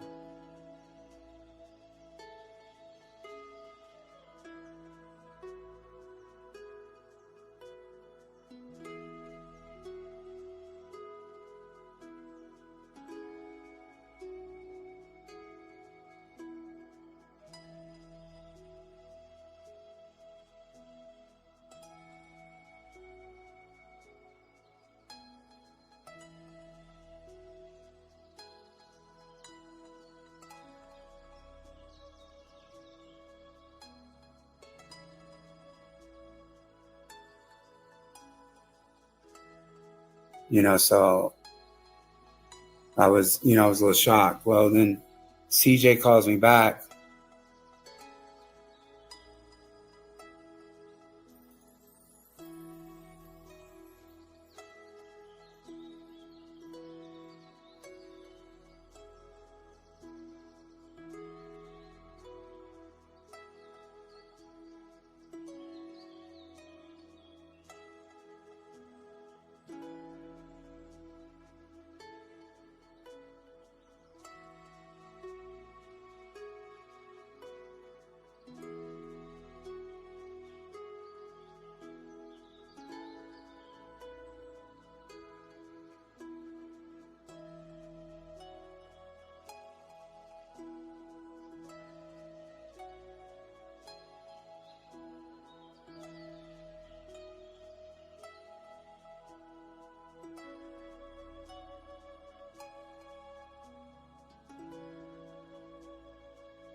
Okay, y'all, bear with me. I had to refill my water because I'm a little bit, excuse me, dehydrated. And I had to go to the sink to fill it up. I didn't realize that this video was that close to the end because I actually would have started the next one. This one where he's speaking about CJ Wallace. And I'm actually uploading the final part of the interview because since the file sizes are so large, I can only have one on screen at a time. But the part where he says CJ Wallace, he believes is a criminal and he deserves to be locked up, he does. That's my opinion. Because as far as I'm concerned, CJ, if everything that Jonathan Hay is saying is true, and I'm saying allegedly for the sake of YouTube, but if everything that he's saying is true, and I do believe him, why the fuck hasn't CJ been locked up yet? Like, what part of the, excuse me, investigation are we at to where this man is still walking free? Because if you've been served the lawsuit and he moved out of the house, what's the prosecuting, like, what's going on? I want to know. I'm going to follow this case very closely. Because if this happened to Jonathan, and he also said that he was told that another producer made a similar claim, how many hundreds, maybe even thousands of other people have this happened to? How many other people could CJ and Diddy have set up like this, allegedly? Like, I feel like the 157 ain't about to stop. I feel like it's going to be more. The more people come forward, the more people get justice. It's going to be more and more people. I really feel like we're going to hear hundreds more people coming forward with these same stories who can actually prove it. See, Jonathan's not just saying this. Like he said, he has the emails, he has all his, evidence. It's a lot different when a person is speaking their truth and has evidence to back it up. And I really hope for all of us he gets justice, because a win for him, honestly, is a win for all of us, for real. It really is. Hey,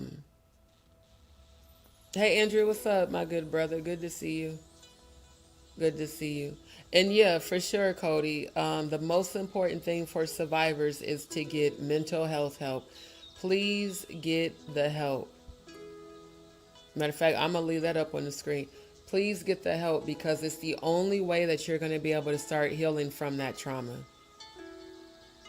Without getting that help, you will be literally mentally and spiritually bound to that trauma for the rest of your life. So please seek the help. Start with BetterHelp.com. Look for a life coach, look for a counselor, even a grief counselor. For me, it started when I started grief counseling when Elissa died in 2014. That's really what prompted my healing journey, and I deepened my spirituality. And then when my dad died in 2017, I started it again. And then I started working with a life coach and therapist virtually and over the phone and in person. I am such an advocate for mental health. And to stop the stigma, those of us who are survivors of sexual abuse, we need it, we deserve it. We need that help to help us cope with the after effects of the trauma. Because it ain't just the one time or the 2 times or the 3 or the 4 or the 5 times it's happened to you. It's the effects of the trauma afterwards that a lot of people struggle with. And so, like Cody said before, they become addicts because they self-medicate, because they don't know any other way to stop from feeling that pain.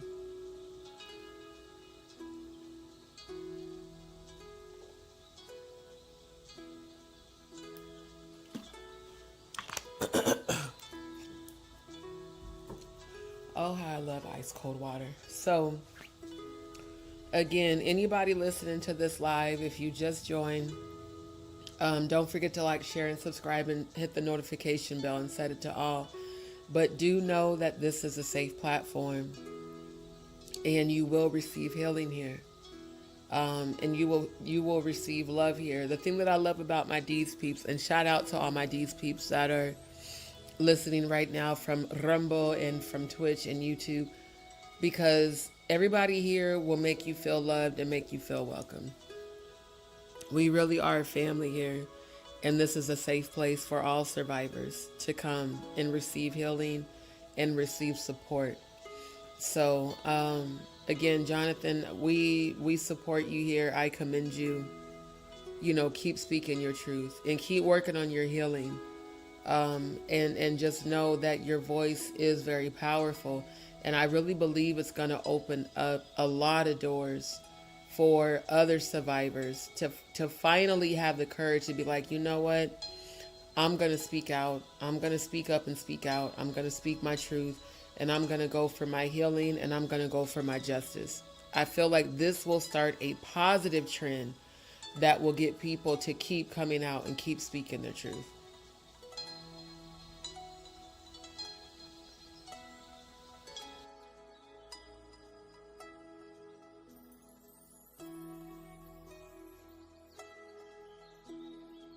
So lawyers taking cases, it's led to, opportunities, it's led me to, get back on my feet from when I was at rock bottom and just started whistleblowing and all these people. Right. So I know how strong your platform is, and I know how far it can go. And that's my objective here. So if the civil case gets up, okay. I want the criminal case. I want to see these people in jail. CJ Wallace is a criminal. Willie Mack is a criminal. The notorious Big Estate is complicit. Diddy is a piece of shit. He's a criminal. And look, check this out. Ever since that lawsuit came out 2 months ago as a John Doe, some of Diddy's closest people has hit me. Some of CJ's people have hit me. People I haven't heard of, right? They've hit me. So what are they asking? What are they saying? One of CJ's people is like, yo, let's meet up. How you been? Da da da da. I'm playing stupid. I'm doing good. Drop your address. I want to see you. It's been a long time. It's like, you blocked me, bro. You were with CJ, the one of Diddy's biggest artists. Wanted to meet up with me and wanted to work with me, and just all this, his supporters, and all this weird ass, bro. That wasn't happening before that lawsuit came public. So I'm not stupid.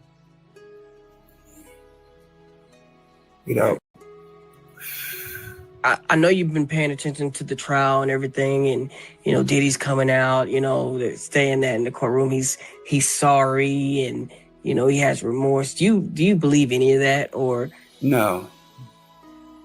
Because you've met him, you talk to him, you know him. It's like I was sexually assaulted by him. Right.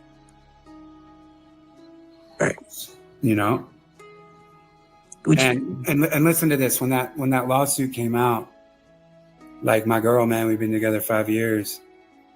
She's Dominican, strongest person I know, has been with me through all this. When that came out, and she's reading all the news on the Shade Room, and she's reading comments, and a lot of people are like this and it. She actually had to check in to a mental hospital for 2 weeks because she was scared of what people were saying, the retribution that we might have. I'm sure she was, this is out in public that her man has been violated, so it's affected. And that's why it's like, I can't, it's not fair. And I'm just one of the victims. I know there's a bunch, right? And one of my clients is Diddy's victim, Rodney Little Rod Jones. He's one of the first people to come out, and he's the reason why him and Cassie are the reason why Diddy got indicted, because he laid out the whole houses that got raided.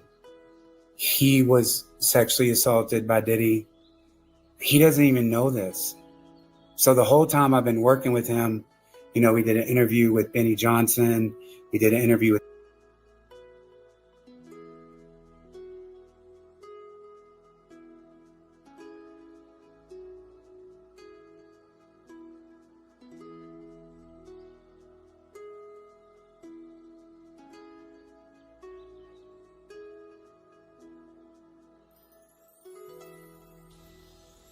Okay. I had to remember that I was muted. What I was going to say is, he mentions that his girl checked into a mental institute for 2 weeks as a result of all of this going public. And I'm just trying to imagine, I'm in a relationship, and the person that I'm in a relationship with has been violated. The whole world knows that. And people are making negative comments. They're blaming him. They're, calling him a liar. And meanwhile, I'm watching my man also break down from going through this. And now, our lives might be in danger. Like, I can fully understand why she felt the need to do that. That's a lot. That's a lot to go through. Like, again, people don't realize when they do shit like this, you don't just violate the person. It affects the people that they love. It affects the people that they live with, their spouses, their children.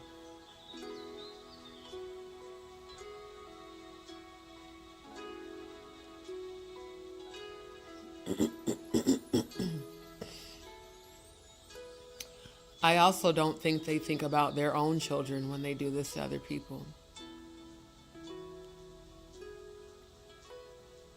Because you put a generational curse on your children when you do shit like this.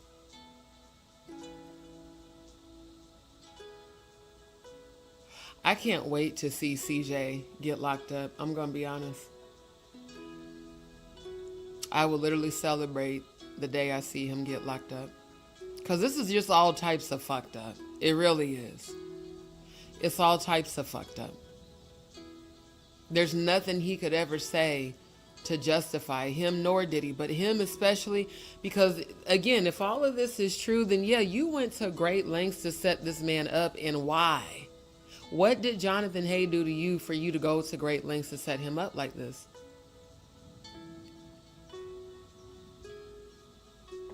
Like, was it just all money?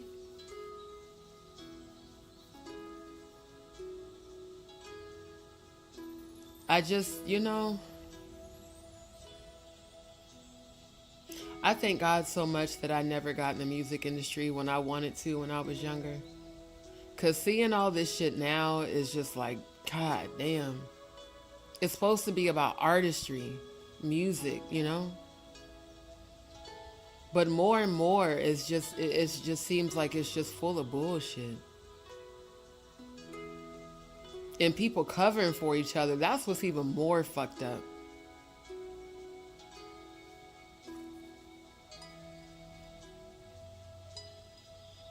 Academics. We did an interview with ABC. He's going to be hearing this for the first time, and this is awkward because I've been real passionate about like his case, and I've just kept the whole thing quiet.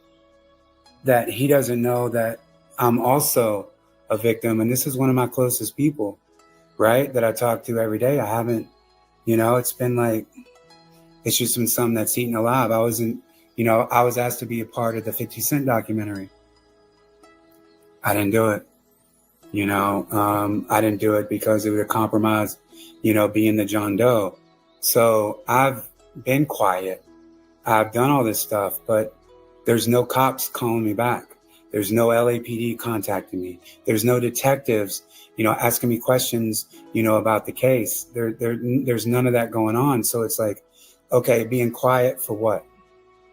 There's two people out there that need to be in prison: Biggie's son and Willie Mack. And Diddy needs to face criminal charges in California for what he did to me. Right. Did you discuss any of this with Jag when you first met her? You never. So she had no idea about this. Nobody's known. That is. Man, to hold this in for this long, I know that has to completely weigh on you. Like, just my people at the time. Right. But they're gone, because once I lost that project, the Biggie project, it's like, wow, all my friends are gone. All these people are gone, because it was, when I went to New York, when I met that stripper, Sarah Rush, and I asked the lawyer, I was like, can you add Sarah Rush to the lawsuit? Because I believe she's complicit. They're like, no, we have everybody. Everybody's been served. Diddy's been served. CJ's been served. Willie Mack's been served. All of Diddy's corporations have been served. Everybody's been served on the case, but they didn't add Sarah. And I feel like, she needs to face, the music as well. All right. If you could talk to them right now, and you could face them right now, what would you say to them right now what would you say to them, all three of them?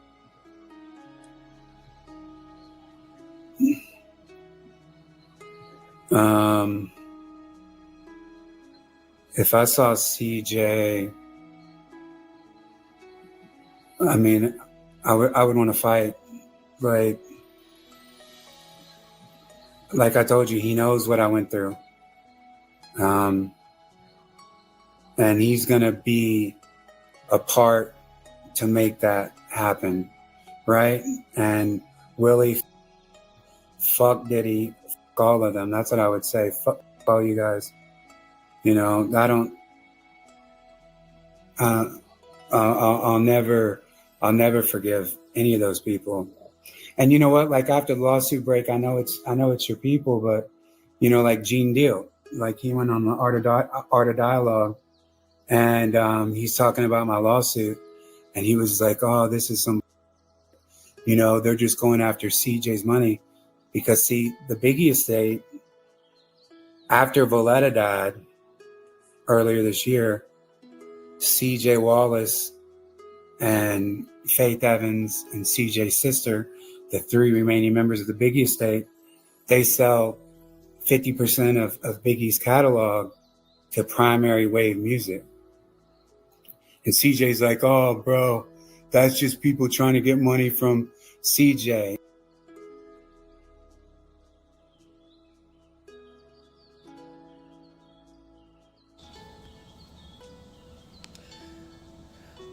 The thing that is sad to me,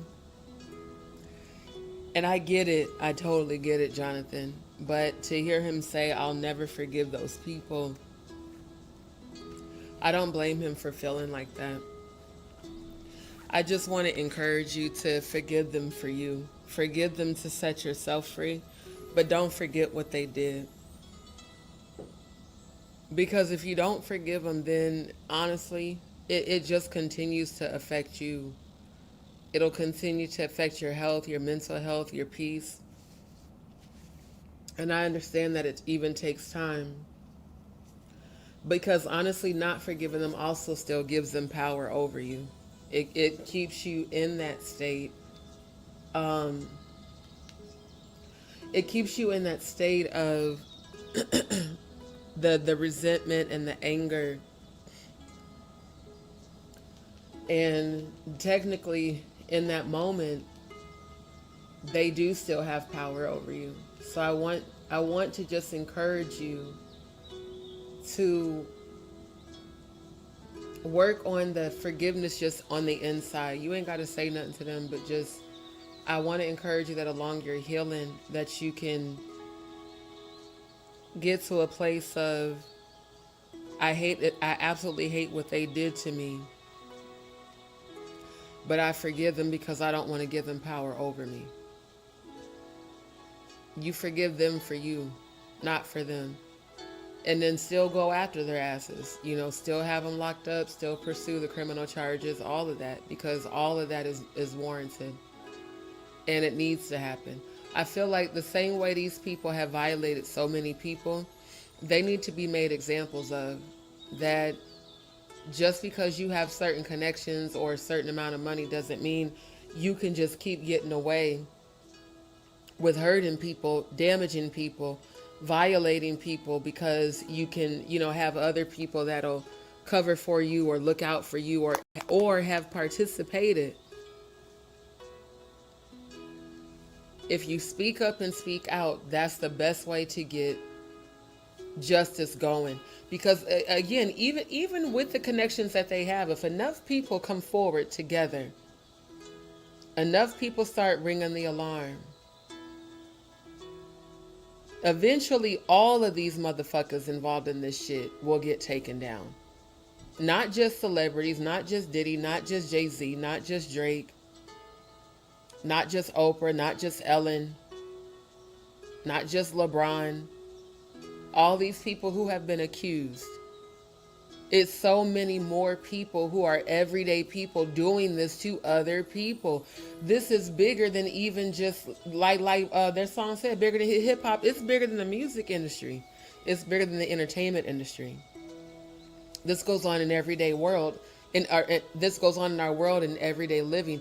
People all over this world have shared the same exact experience. I know for a fact all of us in the chat have. So the more of us that speak up and speak out, the more people are going to be delivered mentally and spiritually, and the more people are going to come forward. And then we start a trend of healing as opposed to trauma bonding. It's like, yo, Gene Deal can, you know, too, because how the f is he going to speak on my case when he doesn't know me? How's he going to, like, you know, act like, you know, he wasn't around CJ, he wasn't around Willie, he wasn't around Diddy, he wasn't around when we were doing that project. So how can he comment and put out that narrative that, yo, they're just trying to get money from CJ's estate? This was happening well before Valletta died.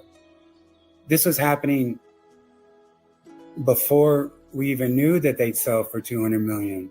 So to me, it's just like, all right, this ain't even credible. I know it's your people. I don't mean to shit on your people, but you know, him for trying to discredit, you know, my lawsuit and my trauma, you know, for what I went through. Understandable. You mentioned CJ, you would want to fight him. You know what? Like I said, I don't blame Jonathan for saying fuck Gene Deal for saying that shit. This is why I'm suspect of Gene. Cause how the fuck it almost sounds like he's defending Diddy's behavior. Like he's defending Diddy and CJ Waltz's behavior by deflecting, saying, oh, he's just after money. I don't blame, like I said, if I was Jonathan, I would say the same shit. Nigga, fuck you. You wasn't around. How you gonna speak on somebody's situation that you weren't a part of? I'm always inclined to believe a survivor over somebody who was besties with the damn predator and accuser. Because again, him and Gene Deal go back to high school. They were high school friends. That Diddy later hired him as a bodyguard. He knows this nigga. That honestly is annoying because it's like Gene, just like when Gene was kikiing with Paperwork, when Paperwork and Jaguar was dragging Stone for filth. It's like seemed like he's one of them jump on the bandwagon type niggas. Like, if you said that you know Diddy to be the type that could do the things that he's been accused of, Why would you ever try to invalidate anybody else's experience unless, Gene, do you have some proof of why you're saying that you feel like Jonathan is after? Because, like, if you produce some proof, I would be more inclined to listen to you because you like, okay, I know for a fact Jonathan Hay is lying, and here's the proof. But if you don't have no proof of that, then it almost sounds like you've been placed to discredit this man because maybe you know that the things that he's saying is true. Because that's weird. This whole time, Gene's been speaking out against Diddy. Why all of a sudden when Jonathan Hayes speaks out, it sounds like you're defending him? That's real weird, my nigga. That's real weird. That's just my opinion. You know, like you were with CJ, the one of Diddy's biggest artists. You know, wanted to meet up with me and wanted to work with me, and you know, just like all this, like it's, you know, like it's supporters and, you know, like all this weird ass, bro. Like that wasn't happening before that lawsuit came public. So I'm not stupid.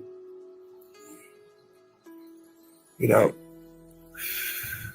I know you've been paying attention to the trial and everything, and you know Diddy's coming out. You know, they're saying that in the courtroom he's sorry and you know he has remorse. Do you believe any of that or no? Because you've met him, you talk to him, you know him. It's like I was sexually assaulted by him. Right. Right. You know. And listen to this, when that lawsuit came out. Honestly, I don't believe any of that shit either. I don't. You know, Diddy has people working for him that know what to tell him to say to try to garner sympathy from the public, you know, to try to see if he can get support and all of that. You're not sorry for what you did. You're sorry you got caught. You're sorry that you've been exposed. You're not sorry for what you did, because people who are sorry for what they've done don't repeat the same thing 11 times. You don't keep inflicting the same type of behavior and pain onto random people when you're sorry. When you're sorry, you seek help. When you're sorry, you try to be better. Straight up, you try to be better. Who is this? Peace and Love 69. I'm about to 69 your stupid ass off my channel. Cody, get their information and text me when you got it so I can block this dumbass from my channel. Because I got to leave it up on the screen so I can have evidence. I don't even know why y'all stupid motherfuckers come in my chat. Let me know when you get the channel information. At the end of the day, when it comes down to it, these accusations against Diddy, I remember hearing about this in 1998. Right around the time he had that birthday party in November. It was right around that time that people were saying, you know, all these rumors about alleged satanic rituals at Diddy's parties, and how certain women would come up missing, and certain women would say that, you know, men were gang raping them and stuff, and people didn't believe them. They were calling them hoes. Like, the fact that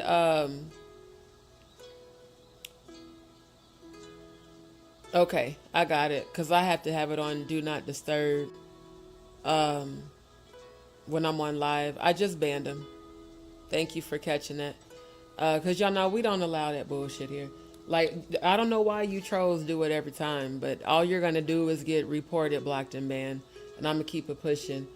I'm more inclined to believe somebody who has shared my experience as opposed to jumping on the bandwagon with people like Gene Deal saying, oh, they just after some money. Usually people who are after money go after the money immediately. They don't hold on to trauma for years and then wait. Think about what Jonathan said.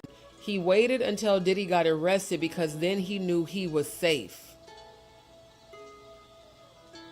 People from within this industry have said for decades that Diddy is the type of person that if you speak out against him, bad things happen to you and or you come up missing, allegedly. Just like with Parham, how she said, you know, because she mentioned about how she thought he was involved with Tupac, all of a sudden, according to her account is, you know, she gets gang raped and shit. Like, if this man is this diabolical and this dangerous, then that means a lot of people are afraid of him. Now, that is something that I remember hearing John Doe say when I first had joined his or subscribed to his channel a few years back. He said a lot of people are afraid of Diddy because they know he has the power to make them disappear, just like Jay-Z.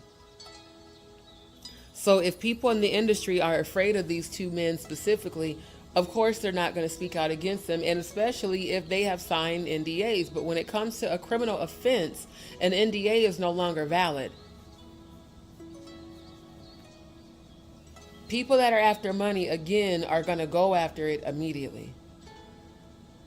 Not wait 5, 10, 15, 20 years to finally come forward because they're waiting to feel safe because they don't want to put their life at risk for speaking their truth. And why should it ever be a fear factor that speaking your truth can get your life taken? That's crazy. That's insane.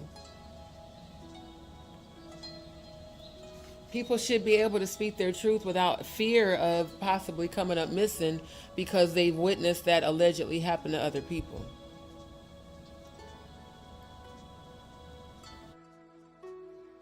Like my girl, man, we've been together 5 years. You know, she's Dominican, strongest person I know, has been with me through all this.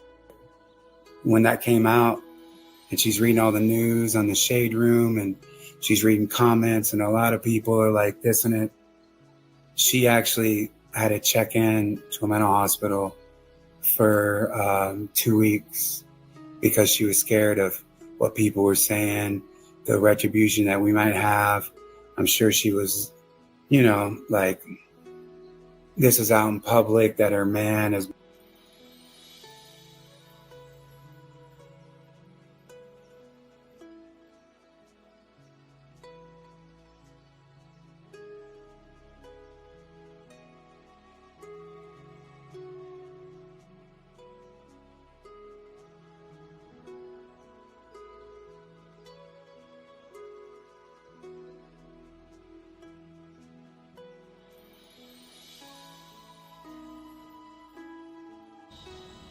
I think this was a part on the screen recording where I got a notification.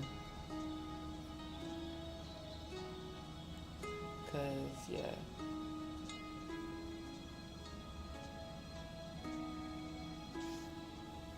Let me see. Cause yeah, it's still playing. So I think it's gonna, it should, let me see, can I fast forward it? Let me get past this part. The same White House, the same type of garage as the Candy Pin's house. You'll see that a month after he served on our lawsuit, he moves out of that house and now it's up for rent. So that's some more, you know, like weird ass conspiracy. When he purchased the home, you know, it's $15,000 a month for rent. The same White House. Attack happened. That's why all the Biggie shit was up. That's why all the Bad Boy shit was there. And that's where the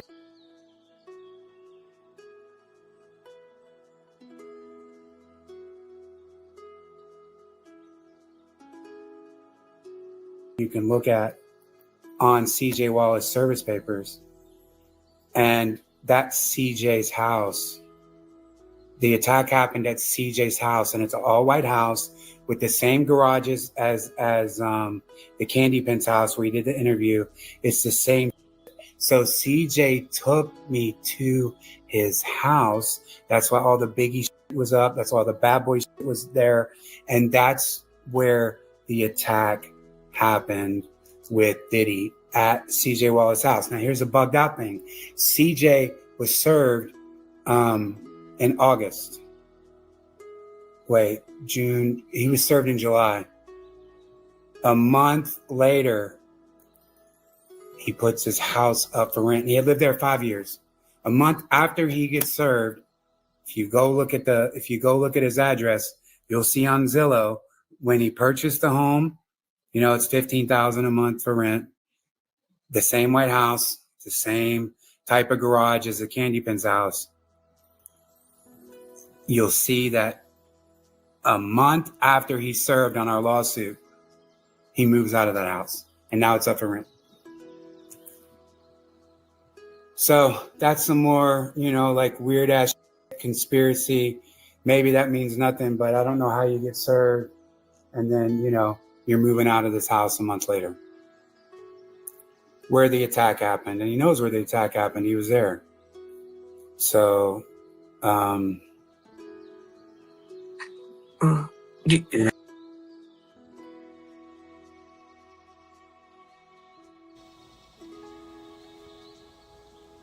That's what I'm talking about. Like, I don't know if this CJ Wallace is just that, you know, on that level of ignorance, but common sense would tell you not to move out of the house during an investigation where you've been accused of, you know, allegations of being involved in a sexual assault that happened at the house. Like, it ain't no conspiracy theory. That's straight up guilty ass behavior. That's something a person does when they're scared, when they're afraid that they about to get caught up. Oh, well, let me just go ahead and move out. Now, unless he was already planning to move out, which I could see him saying that later, you know, just to save face, like, well, I was already planning to move out. Nah. Not if that attack happened the month before, because when people are planning to move out, they don't be having people over because they're packing shit up. If he was planning to move out, there wouldn't have even been furniture or anything set up for this event to have happened. He would have had furniture put up. You know what I'm saying? Like, because when you move, you typically start, you know, getting shit together way in advance. So you get served 30 days later, you move out. As far as I'm concerned, your ass is guilty as fuck. That's crazy. That just looks really crazy to do.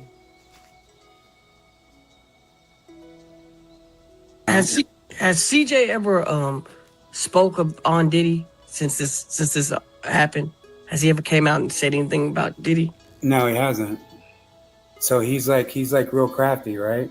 And he has, but like a few years ago, he did like a VH1 documentary, like about the parents, where it was Diddy's sons and Biggie's sons. They did something together at Valletta Wallace's funeral. King Combs was there. Him and King Combs are like super close. Like when I was in New York, when I was in LA, and we were doing, you know, we had met with the estate and we had met with everybody.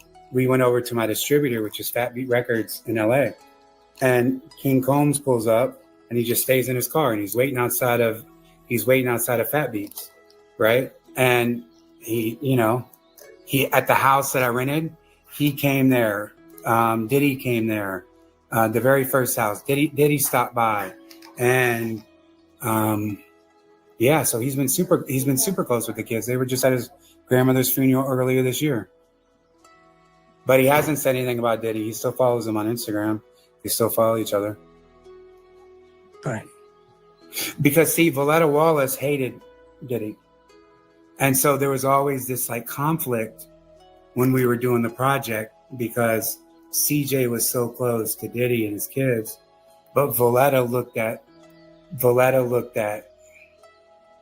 Diddy being partially responsible for her son Biggie being murdered, right? And that's one of the reasons why the estate signed on our project, because we were going to do a positive house music project and flip his lyrics into positive music, right? So that's why Valletta signed off on our project. Right. Knowing Diddy.